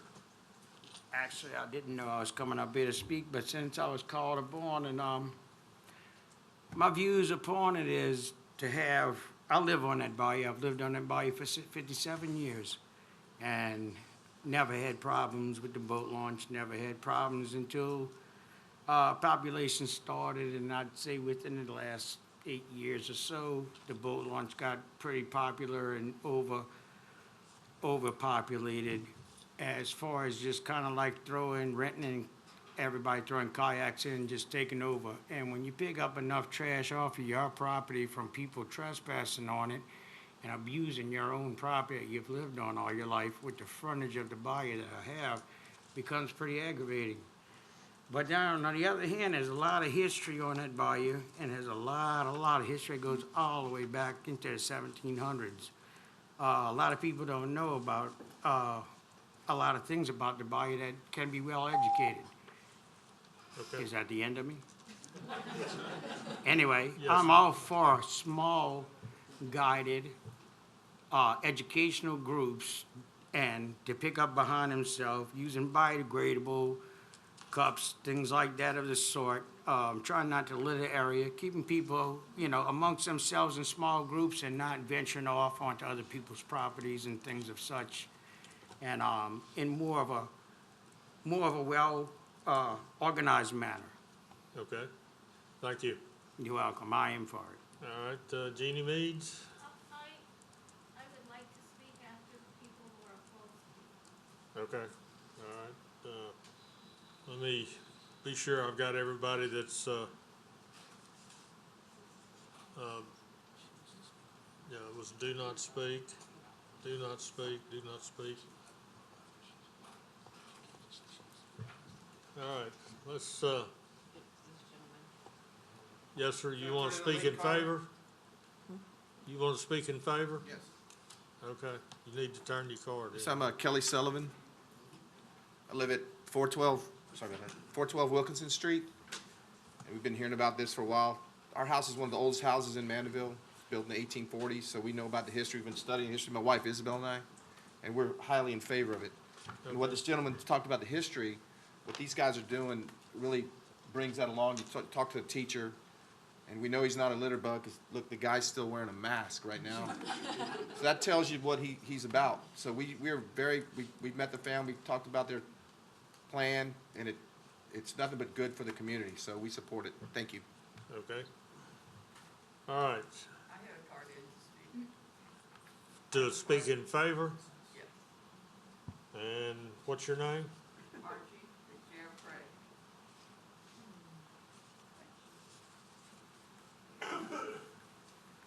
I did turn in a card. Marjorie Vicnair Prey from Lacombe. I got it. Okay. I'm speaking for, obviously. I have known the Almquists since the early 1980s in New Orleans as well as over here. My first trip on Cane Bayou was led by Byron, Chad's father. And one of my last trips on the bayou was after Katrina, and I took my young daughter on it, and Byron had organized that. And what we did was clean up the bayou from the debris from Katrina. And we filled up canoes and we piled up bags of debris to be picked up for hours, after all the mess that Katrina left. So the Almquists have been stewards of Cane Bayou for as long as I can remember, and have always been caring, concerned people who do the right thing. And I can't even imagine that this could become anything other than a very positive thing for Cane Bayou, and I hope you all approve. Thank you. Thank you. I have a Roy Robe who wishes to speak in favor. You just got 1 minute, sir. Good evening. Roy Rogge, 306 Anthony Avenue in Abita Springs. I have known Byron and his family for over 20 years. I've been on backpacking trips, canoe trips, you name it. And one thing I want to stress, two things really. First of all, these people stress safety. When you go on one of their trips, they will look you over and be sure that you have all of the right equipment that you need and that you act responsibly. And second of all, as you go on these trips, they talk about the environment. They bring out important facts that people enjoy hearing about the woods and so forth. So I am very much for this thing. Thank you. All right, I've got a card on Katie Bergeron, doesn't have for, against, or anything, so I'm gonna just assume that you don't want to speak.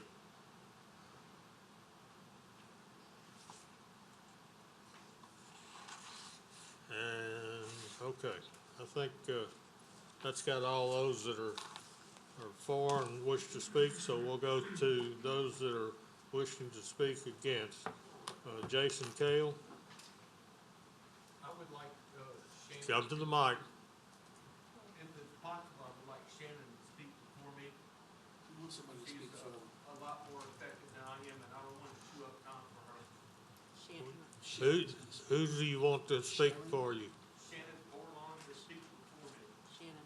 Okay, all right, I got a card on Shannon.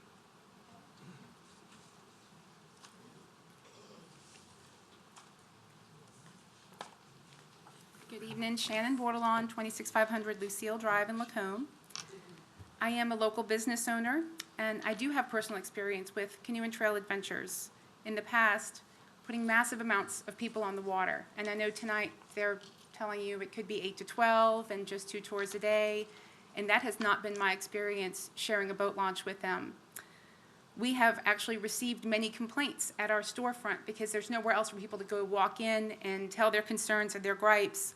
But the general public has come to us over the years, fishermen as well, and hunters who all use this bayou, about the massive amounts of people that Canoe and Trail had been putting on the water.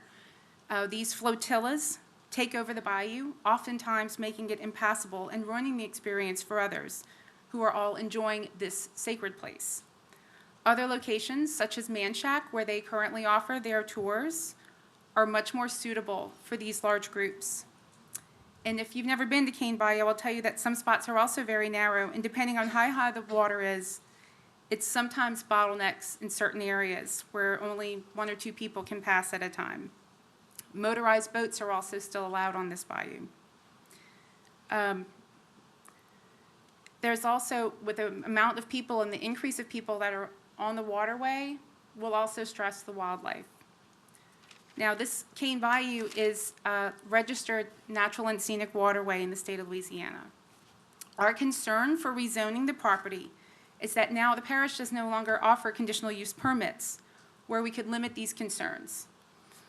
A zoning change also allows for future landowners access to build anything that the CBF1 zoning allows. And as we know in St. Tammany Parish over the last decade, rezoning is a slippery slope, and it can be contagious to surrounding areas. So CB1, restaurants, clubhouses, grills, retail, although this may not be the intention of the petitioner, the current petitioner, it could be what happens with a future landowner. And that bayou cannot sustain that. I also don't feel like adequate notice was given. We just found out about this on Saturday. So we tried to share some of that information with people. I don't know if any studies, any traffic studies have been done, but there is a fire station that's right across the bayou from them. And I also, at rezoning at this time, I think actually is unnecessary because as recently as yesterday, their attorney reached out to us to form a working partnership with them at the boat launch to do some tours. So we would be open to that, but again, with restrictions about the number of people, as we also limit the number of people that we put on the water at one time, because it's also, the boat launch is being used by the public as well as by our customers. Now we're having, if we add more people to the waterway, we want to make sure that we continue to limit that because we do not want to stress out the waterway or the wildlife in the area, because we are also conservationists. We also educate people about the area. We want to see people continue to use this, future generations continue to use this and appreciate it properly. It's a very raw and scenic paddle for people, and this is something that future generations, if we don't protect this, will not be able to enjoy it as they currently can. Thank you. Thank you. All right, I have a Liz Paylor.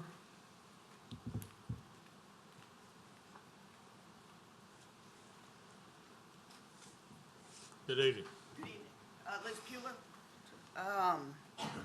Actually, I know both these groups, and my concern is I hunt and fish in the area, and development, lights, parking, runoff into the bayou, more people is going to degrade that small bayou very quickly. I haven't interacted with the Canoe and Trail Shop folks in probably 40 years. But I know the folks at Bayou Adventure have been very good about keeping small groups. Mr. Shane talked about intentions, and this is what we expect. I think that slippery slope is a good term, because the concern would be 6 parking spots and only a bathroom, but a few more trips here to get that rezoned again, and before you know it, it is a bit of a problem. Thank you. Thank you. I have another card, Conley, it looks like the last name.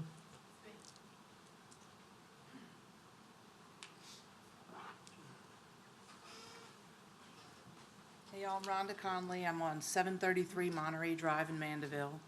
I'm against actually any tours in Bayou Cane. I've been a resident here for 23 years now, and I've been enjoying the bayou and the quietness of the bayou. And that is, there's already a lot more recreational kayakers and recreational canoers as our population grows. And there's plenty traffic on the bayou without bringing groups in, 6, 7, 8. And if anybody's ever dealt with a lawyer, when they say their intended, use is 8, 10, 2 tours a day, 6 parking spots, that doesn't mathematically add up to me for how you're gonna get the people from the South Shore to the North Shore, the cost of that, and the cost of only 6 or 8 tours, people in a group. Seems to me like it's gonna grow, it's gonna be bigger.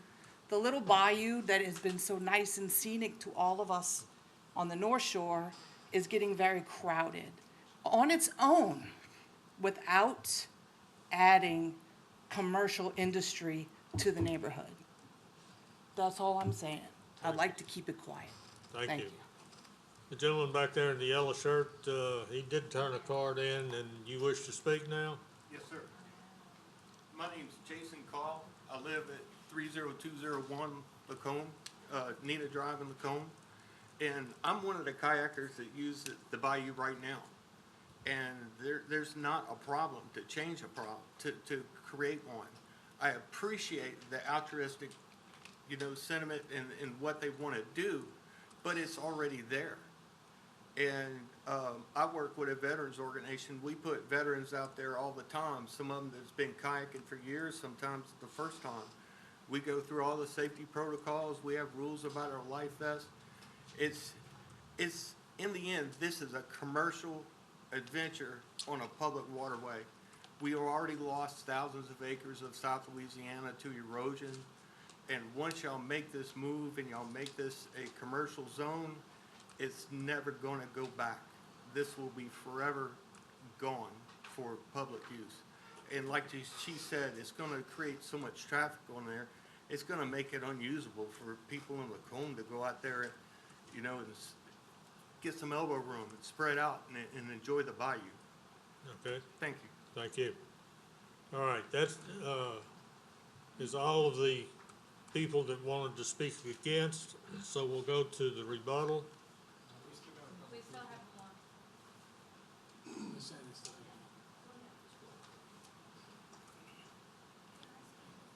State your name and address, please.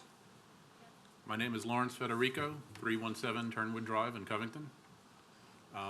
I own my own kayak, and I kayak a lot of the bayous in the parish on a regular basis, including Bayou Cane. I've kayaked a number of other bayous, including in Slidell, some of the rivers, the Beta River. And my concern is that Bayou Cane is a very special spot. It's not just another kayaking location to me. It's one of the few areas that I can really see a lot of nature, a lot of animals, a lot of wildlife that I can't see in other locations. I think it's a very special spot, and it should be given special consideration. So my request is that we table this for another month and let more public comment come out on this. I think as more people know about this, they'll have more opinions. I think we've seen some pretty strong opinions on either side, And I think, you know, as more people learn about this, they will offer various opinions, and I think that's important for this very special place. Thank you. All right. Come forward. You got 46 seconds. Leslie Donaldson, 31079 Putmore and Loop, Lacombe. My primary concerns are the amount of traffic. As we've already heard, a classroom full of kids would not be 16 people on a bayou, probably more around the 30 area. They also have stated that it would be on demand, which would also belay only 2 trips a day. My second concern is by approving this, the parish loosens their authority in order to regulate how many people are at the boat launch, how many people are on the bayou. They basically create a uncontrolled boat launch into the bayou that they will no longer have access to regulate. Thank you. Thank you. All right, we're gonna go to rebuttal, and I'm gonna let you speak in rebuttal. Okay? You better ask Mr. Shane about that. Pardon? You better ask Mr. Shane about that. You can't dictate when you speak. Okay, I'm sorry. I got a dog in the hut. I own most of the property. You shouldn't have passed your opportunity to speak. Pardon? You shouldn't. have bypassed your opportunity to speak earlier. No, they asked, I'm not a for or I against. understand, Mr. Shane's you can speak after his remarks. Jeff? Okay. Whatever y'all say. I knew that Ms. Meads wanted to speak, and I certainly don't, I want her to speak, and it's up to you to when it's the proper time for her to speak. Whatever y'all want. I just, I'll let her speak after you, Jeff. it's fine, Jeff. Well, that's not my decision. I'm just a participant here, Yeah. which I have to be reminded by others all the time. But I'm gonna need some time. Would you like me to do the rebuttal now, Yes. Mr. Chair? Yes, thank you. With regard to the comments that you've heard this evening, I'd like to reiterate the things that I said earlier. The suggestion that a lawyer is telling you what his client hopes to do is about the only way you can express why a petitioner who owns a piece of property and wants to make a change of zoning. I mean, I think it would be disingenuous if I don't tell you what my client proposes to do at this location. So I'd like to reiterate some what I will call bedrock commitments, far from a slippery slope, as to what my client intends to do if this zoning is approved. Maximum of 2 tours a day, not more than 4 to 6 days a week, 8 to 12 people on the tour, per tour, if you will. Probably 75% will be picked up by the van at third-party locations. With regard to the property getting out of scale, I should have mentioned earlier, but I didn't. We've actually had 2 councilmen come out to the site through the years. We started this project actually under Councilman Groby. Later, of course, we had Councilman Davis come out to look at our business plan and look at the site. Your staff has been out to the site twice. So if we exceed the number of trips, the number of people that would take the tour, we will not be in compliance with the site plan that we have forwarded to staff, in that we would have to have far more than 6 parking spaces. We'd have to have far more facilities that have been planned. So there's really no way that this can legally or legitimately be abused. Yes, it's going to be used by my client for tour guide opportunity on the bayou, but just as others do. I mean, with regard to Ms. Bordelon's comments, and hopefully you pick this up and understand it, she's a competitor. She has a place just down the bayou. I respect what she does and what her company does and how they make a living. But I also have to wonder about a lot of the motivation for her comments, because now we're going to be competition on the bayou in the area.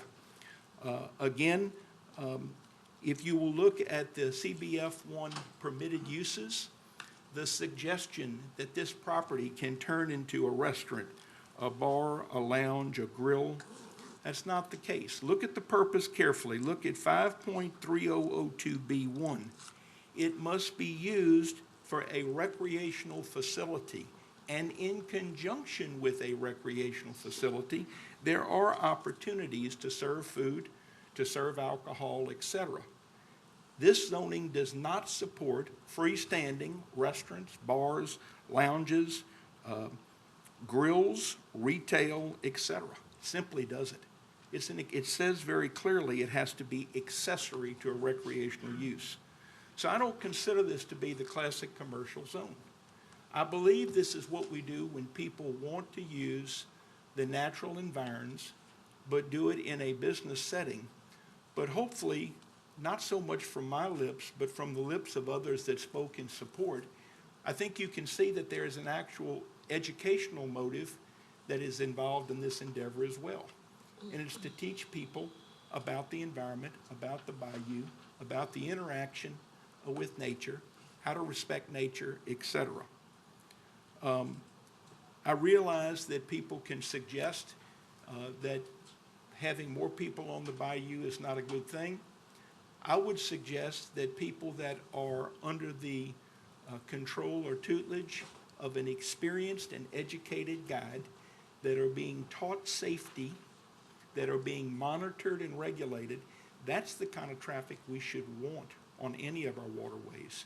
I think it's less likely that you're going to have people be abusive, less likely that they're going to litter, less likely that they're going to do things that are crazy, that would not be in good keeping with safety or with just being a good steward of nature. So again, I mentioned earlier the approximate 50-year history of this company. It may have been a little confusing to you, but this company at one time launched from the public launch on the south side of 190 in Fontainebleau State Park. That is why there is reference to this company having done business here before. They now would like to have the opportunity to make their launch upstream, if you will, off of their private property under a controlled environment. Thank you for your time. Thank you. Jeannie, if you wish to speak, we'll go a minute, so. A minute. A minute. Wow. Good evening, Chairman Doherty, Zoning Commission members. My name is Janine Meads, and you can see from the map that I handed out to you that I and Mr. Levesque, who already spoke, are the only private property owners.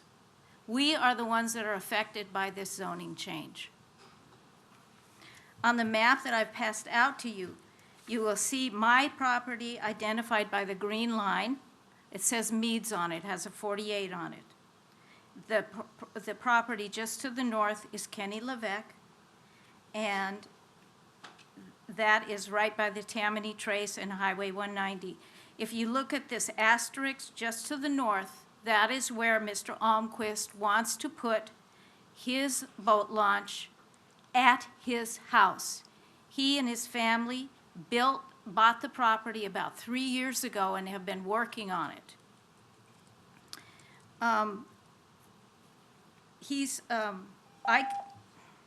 So you're against the zoning change? No, I'm not, sir. I'm trying to clarify because of the way it's very confusing. The other asterisk is the existing boat launch, which has been there for ages. And what happened about 2 years ago, the state park decided they were going to monetize the bayou that I have lived on for 30 years and Kenny has lived on for 57. I have had commercial zoning on this bayou side for 32 years. I could have put something like this on it, or a restaurant, or a hotel. I find this bayou so sacred that I wouldn't dream of doing that to it.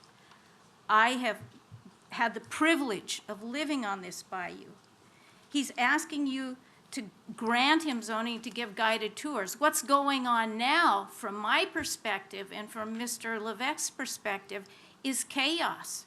The people who are using the state park boat launch, who kicked other people off of it to run their tours, have so degraded my life and Mr. Levesque's life that it's not pleasant to live there anymore. They have really, They allow anybody to walk up and take a tour.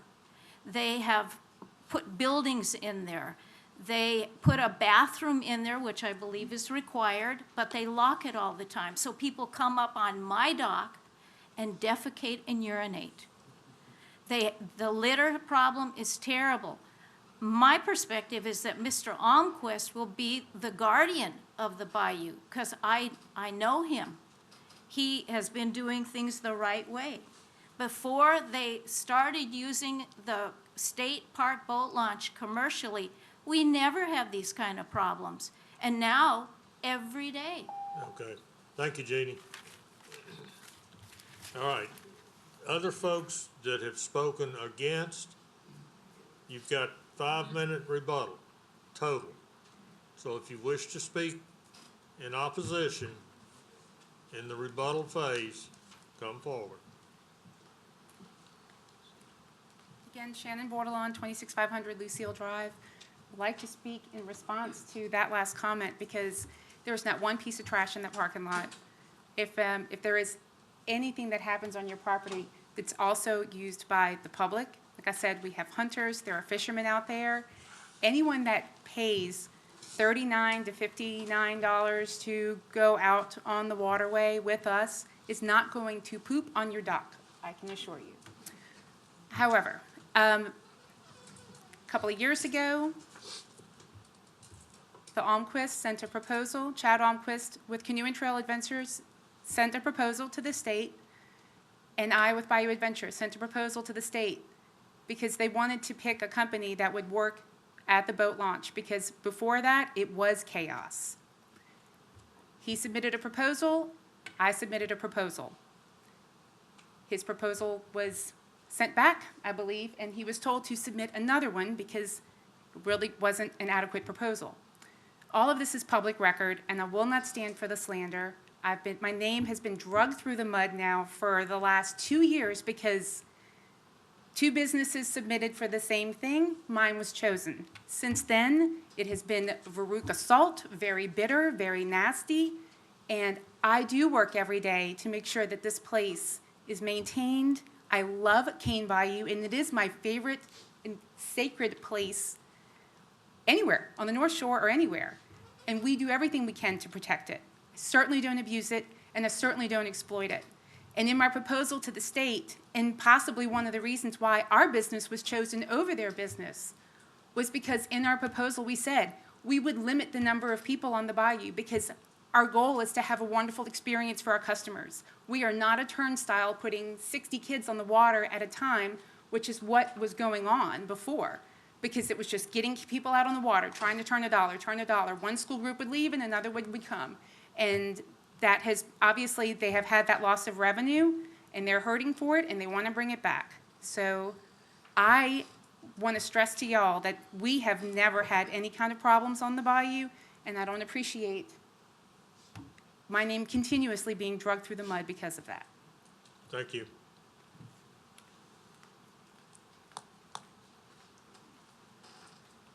If you want to see a piece of trash in the bayou disappear, have a kayaker paddle by it.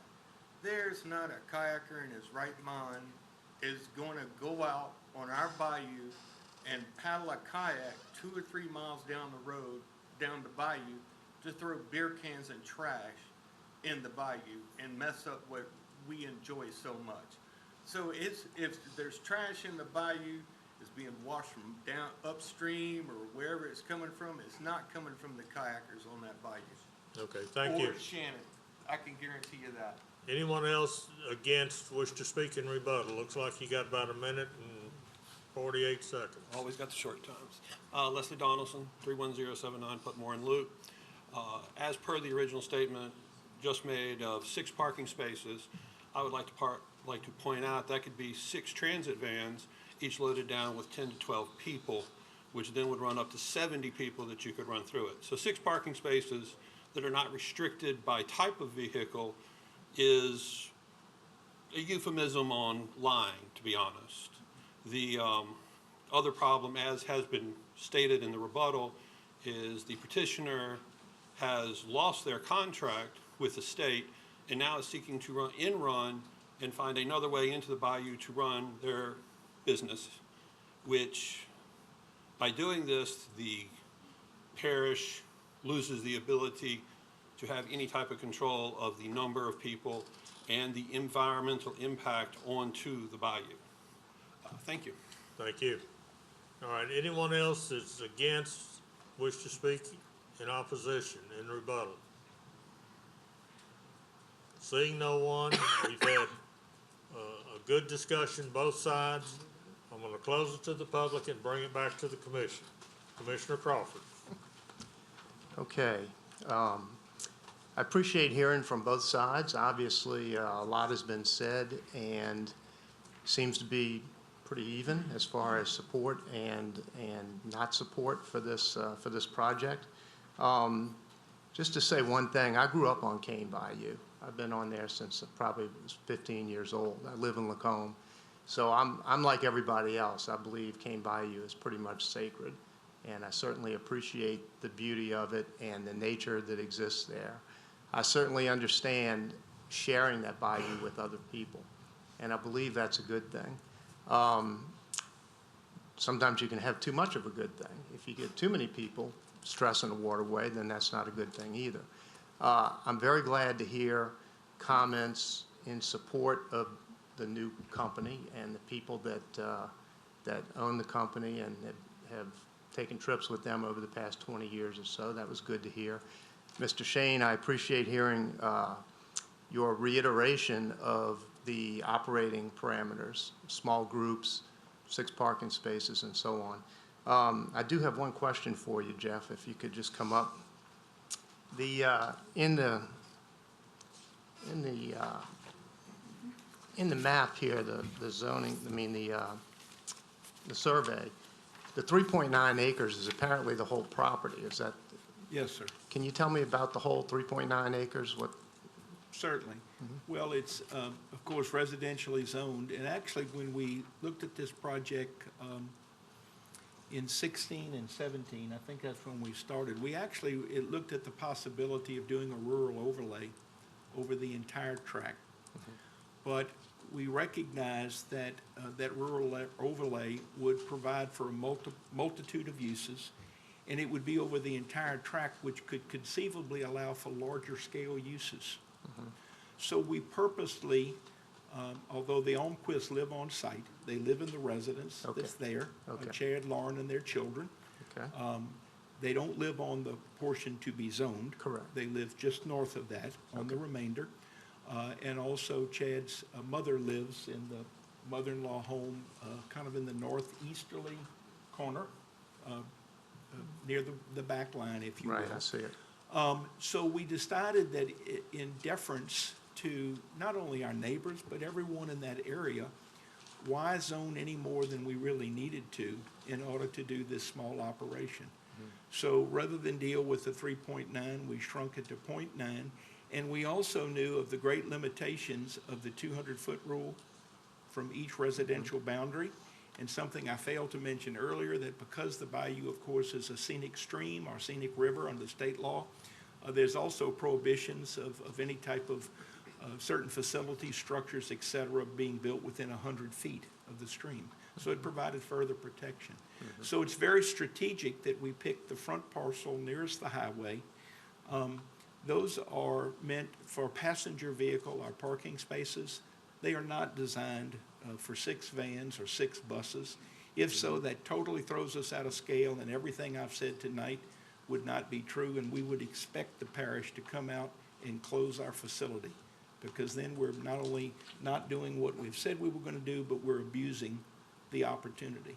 So I realize I've said it on the record, but I'm happy to say it on the record, because as I said earlier, it's a commitment as to scale. Okay. Okay, thank you. I appreciate that. Yes, sir. And I had a feeling that was the case with the 0.9 acres, and from my standpoint, that means a lot. That shows the intent of the small scale, so to speak. I'm also familiar with the Bayou Adventure Group and with the boat launch as it exists now. As Ms. Shannon has said, it seems to me to always be clean out there. They seem to do a good job. So this is a tough one. It's a tough one for me. but I'll make a motion. I'd like to ask my fellow commissioners, you've heard both sides, and so you vote your conscience, vote what you think based on what you've heard, but I'll make a motion to approve. Okay, we have a motion to approve. Commissioner Randolph. I'll second. Second by Commissioner Randolph. Any further discussion? Please vote.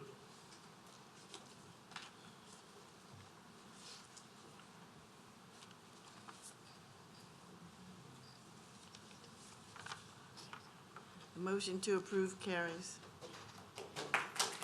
Thank you. All right, next item is 2021-2315-ZC. Oh, yes, I've got, we're gonna go back to the item 10. We have the lady or person on the phone. It's 2021-2289-ZC, wanting to go from A4 to A4 and a manufactured housing overlay. Good evening. Are you on the line? Good evening. Yes, I am. Okay, good. Thanks for waiting. No problem. What are you going to have to tell us?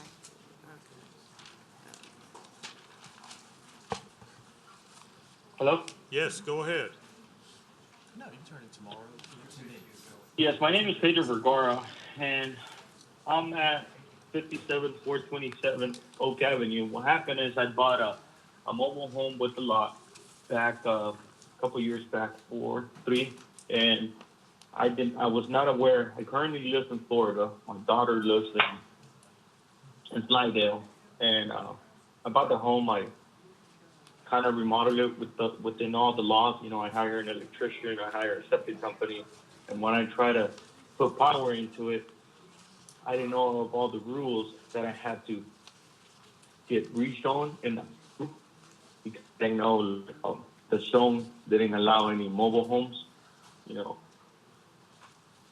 to live in the area. But what I wanted to explain is that I never relocated the home. It's an existing home, and I remodeled it from the inside. And that was my inquiry for this meeting. Okay, apparently, it did not have the manufactured housing overlay when you did this, and so now you've applied for the manufactured housing overlay on it, which is what we're dealing with now. You have any other comment? Okay. No. Okay. All right, stay on the line, and anyone in the audience wish to speak for or against on this? Seeing no one, I'm gonna close it to the public and bring it back to the commission. Commissioner Fitzmaurice. Motion to approve. Motion by Commissioner Fitzmaurice to approve. Commissioner Crawford. Second. Second by Commissioner Crawford. Any further discussion? Please vote.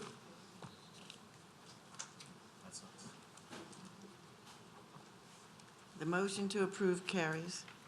Thank you very much for staying online and explaining it to the commission.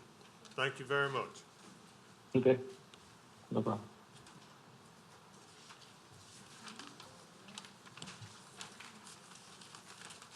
Okay. Item 18. 2021-2315-ZC. Existing zoning is A2 Suburban District. Proposed zoning is PF1 Public Facilities District. Parcel located on the south side of Louisiana Highway 40, east of Bob Baxter Road, and west of Louisiana Highway 1083, Bush. Ward 5, District 6 is .137 acres. Petitioner is John Lyons. Owner is Michael Jenkins. Council District 6. Staff? The subject site is flanked on all sides by property that is zoned A2. The purpose of the PF2 Public Facilities District is to provide for the location of public or nonprofit-owned facilities. The reason for the request is to accommodate a future cellular tower. All right, thank you. Good evening, sir. Hey, good evening. Chip Lyons, 201 St. Charles, New Orleans, here on behalf of AT&T, which is, has the site under lease for the purposes of trying to construct a cell tower on it. As staff mentioned, there are sort of limited number of zoning districts within the parish that allow cell towers. So what we're trying to do is rezone a very small piece of property to allow a construction of a cell tower. The PF1 district allows cell towers, but there's really not much else you could do there. So we purposely selected that so it wouldn't create concerns about other commercial development on the property. I'll just show you, in case you don't have it in your packet, real quickly, an aerial of the property. So this is where the tower would go. This is our landowner's property. The landowner also owns property here. There's a residence on the adjacent property here, but we moved the tower away from that property line so that to try and avoid any potential adverse impact on the neighboring property. I don't know if you guys can see that as well.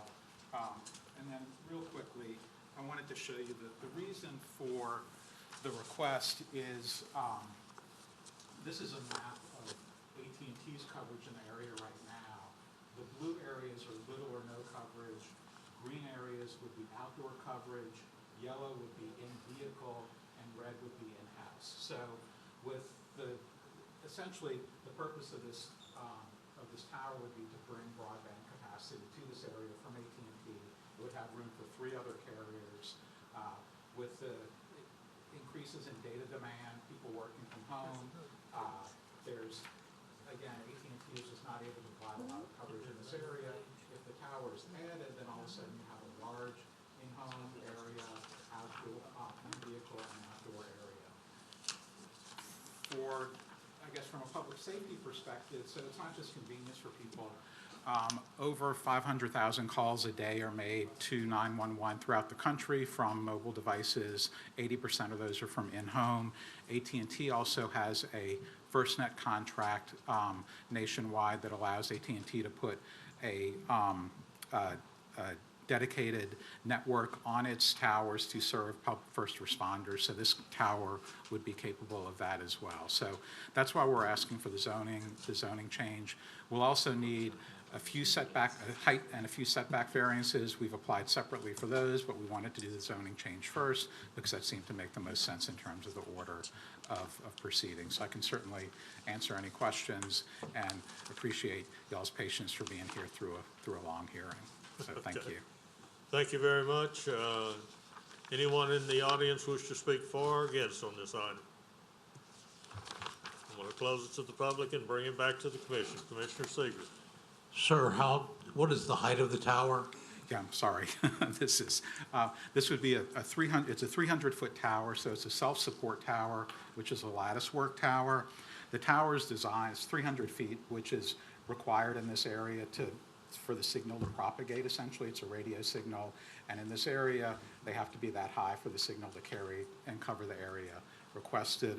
The tower is designed with a break point in the middle of it so that if there is some type of structural problem with the tower, instead of coming over like a tree, it's essentially designed to fold in on itself so it would stay within our landowner's property and wouldn't affect any adjacent properties if there is a structural issue with the tower. Thank you. I'll move to approve. Motion by Commissioner Seeger to approve. Commissioner Randolph. I have a question also, Mr. Lyons, thank you. Yeah. Can you put up your second photo with the before, the now and after? Yes, sir. This tower of 300 feet that's going to be provided via AT&T is going to allow a pretty good sizable amount of more mass in the area where it's not being accommodated, right? Can you explain why the mass can't be larger? Can you explain that? Because go back to the microphone, please. Yeah, sure, happy to. Because the communication industry confuses me sometimes in that, you know, you may have signal here, you may not have signal there, and if you have a certain cell phone or type of phone, whether it's smart, Android, or whatever, But can you explain that? Sure. Yeah, and I will do my best to explain it, because I'm a lawyer, not an engineer, but I will do my best to explain it. So your cell phone itself is this sort of incredible miniature computer, but the signal that goes back and forth from the cell phone is just a radio signal. So if you're driving through a tunnel, you're not going to get FM radio. A cell phone is the same thing. It's a radio signal. Those signals, from a physics perspective, can only carry a certain distance. As you are in an elevator sometime. Right. Got that. Yeah, right, and Okay, they get but blocked. I'm talking about the So, size, Yeah, this no, right, so mass. from the network's perspective, it's an analogy I use, it's kind of like Goldilocks. When they have towers, and the signals from those towers have to communicate with each other. If they're too close, they overlap and interfere with each other. If they're too far away, a signal gets dropped. So when they are looking to place a new tower, they'll look at an area like this, and they kind of have to put the tower, again, where in an area that needs additional coverage, but not too close, not too far away from other towers. Once the tower's there, the network engineers essentially can sort of tune the antennas to broadcast a certain distance. And so when they do that, they're trying to sort of balance stability of coverage in that area. How far can the signal carry without interfering with signals coming from other towers? So it's essentially a balancing act that they have to do. And because of that, it's just the nature of the signal and physics that there'll be certain areas where you're going to get a stronger signal. As you get away from one tower, the signal strength is going to weaken. As you get passed over to the next area, it'll go back up. But sometimes, given the distances, especially in areas like this where there's not as much coverage, unfortunately, you are going to at times have drop signals. So if I'm operating remotely, another COVID situation, God forbid, and I live in that area, in that open area at the top, and AT&T has installed the 300-foot tower, where can I operate remotely from the green area on the second photo where the open space was? If I'm at home and my job say, look, you can work from home. Yeah, so I think the diagrams that we get from the engineers are essentially, they're saying, if we put this tower in this area, this is where we think the signal will carry, and these are sort of the different signal strengths. So I would say that if it's a green area, that generally means solid outdoor coverage. It doesn't mean you wouldn't be able to get indoor coverage. It just means that what their projections are is that it would basically cover outdoor, and I can't come up here and say, okay, if you have a house in that green area, you definitely will or won't get signal strength. This basically just shows different signal strengths, and it could depend on whether, unfortunately, it could depend on whether you have a bunch of trees outside your house or where you are in your house. So these are sort of general predictions of what the signal strength is going to be. It's not going to exactly say specifically what it would be in this house on this particular street. Good dissertation. Thank I you. mean, it's a very good dissertation, very good answer. Thank you. Not totally satisfied, but it's a good answer. Yeah. As an attorney, you did really well. No, and honestly, I mean, the companies are doing, they're doing the best they can to cover as much area as they can, and there's just, and they're doing the best they can to cover it. With that said, I will second Mr. Seeger's motion to approve. Thanks, Ron. Commissioner Reyes.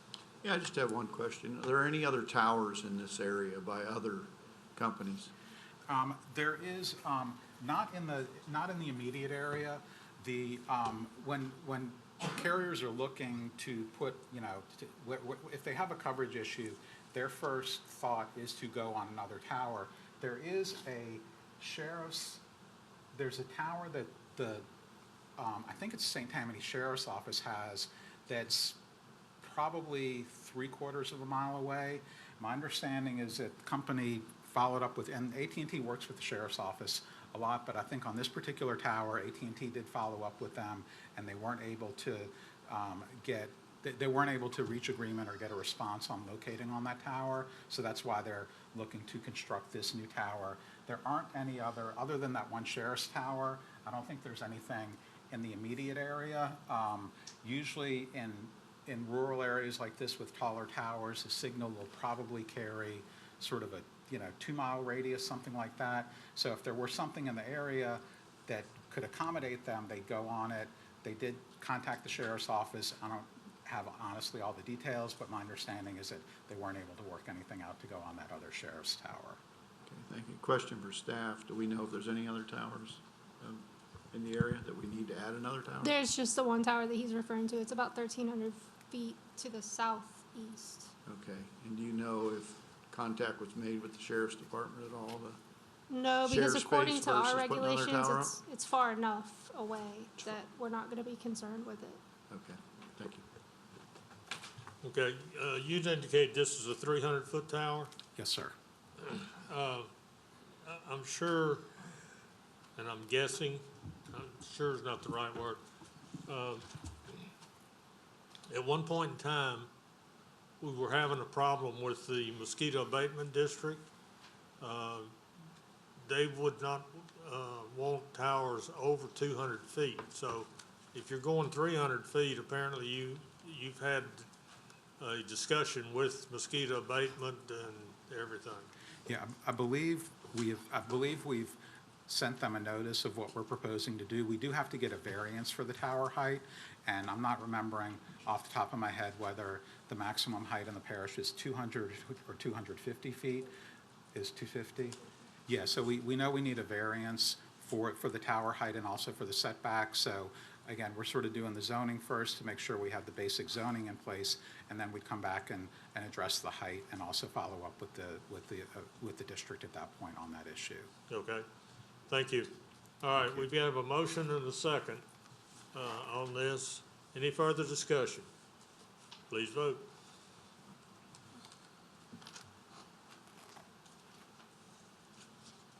The motion to approve carries. Thank you very much. All right. We're down to the last item. Item 19, 2021-2319-ZC. Existing zoning is PF2 Public Facilities District. Proposed zoning is PF2 Public Facilities District and RO Rural Overlay. Parcel located on the east and west sides of Honey Island Swamp Road, Pearl River, Ward 6, District 6. It's 242.98 acres. Petitioner St. Tammany Parish, Council District 6. Staff? The purpose of the existing PF2 Public Facilities District is to provide for the location of public facilities. The requested rural overlay district allows for agricultural uses and single-family dwellings. The purpose of this request is to allow single-family residential dwellings along Honey Island Swamp Road where they currently exist because they're not currently listed as a permitted use within the PF2 district. Mr. Chairman, Yes, sir. can I give you some background on this? Please. So within this area that is zoned PF1, they have a relatively large area, but very few residential structures. One of them burned down in January of this year. Cannot be rebuilt because of the zoning in place. So if that was to happen to anyone else in this large area of this zoning classification in Honey Island Swamp area, we'd be in the same situation. So we're trying to correct the zoning to allow people to rebuild their homes if they are destroyed. Whether it's hurricane or Correct. flood or Yep. whatever, okay. All right. Anyone in the audience wish to speak for or against on this? Want to close it to the public and bring it back to the commission. Commissioner Seeger. Move to approve. Motion by Commissioner Seeger to approve. Commissioner Fitzmars. Second. Second by Commissioner Fitzmars. Any further discussion? Please vote.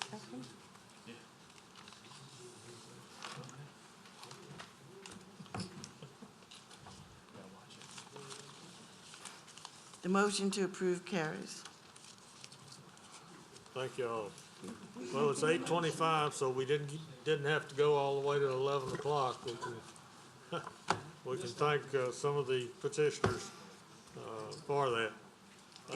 Any new business? Aaron. Any you old second that business? motion? Motion to adjourn. Motion to adjourn. Thank you. All right.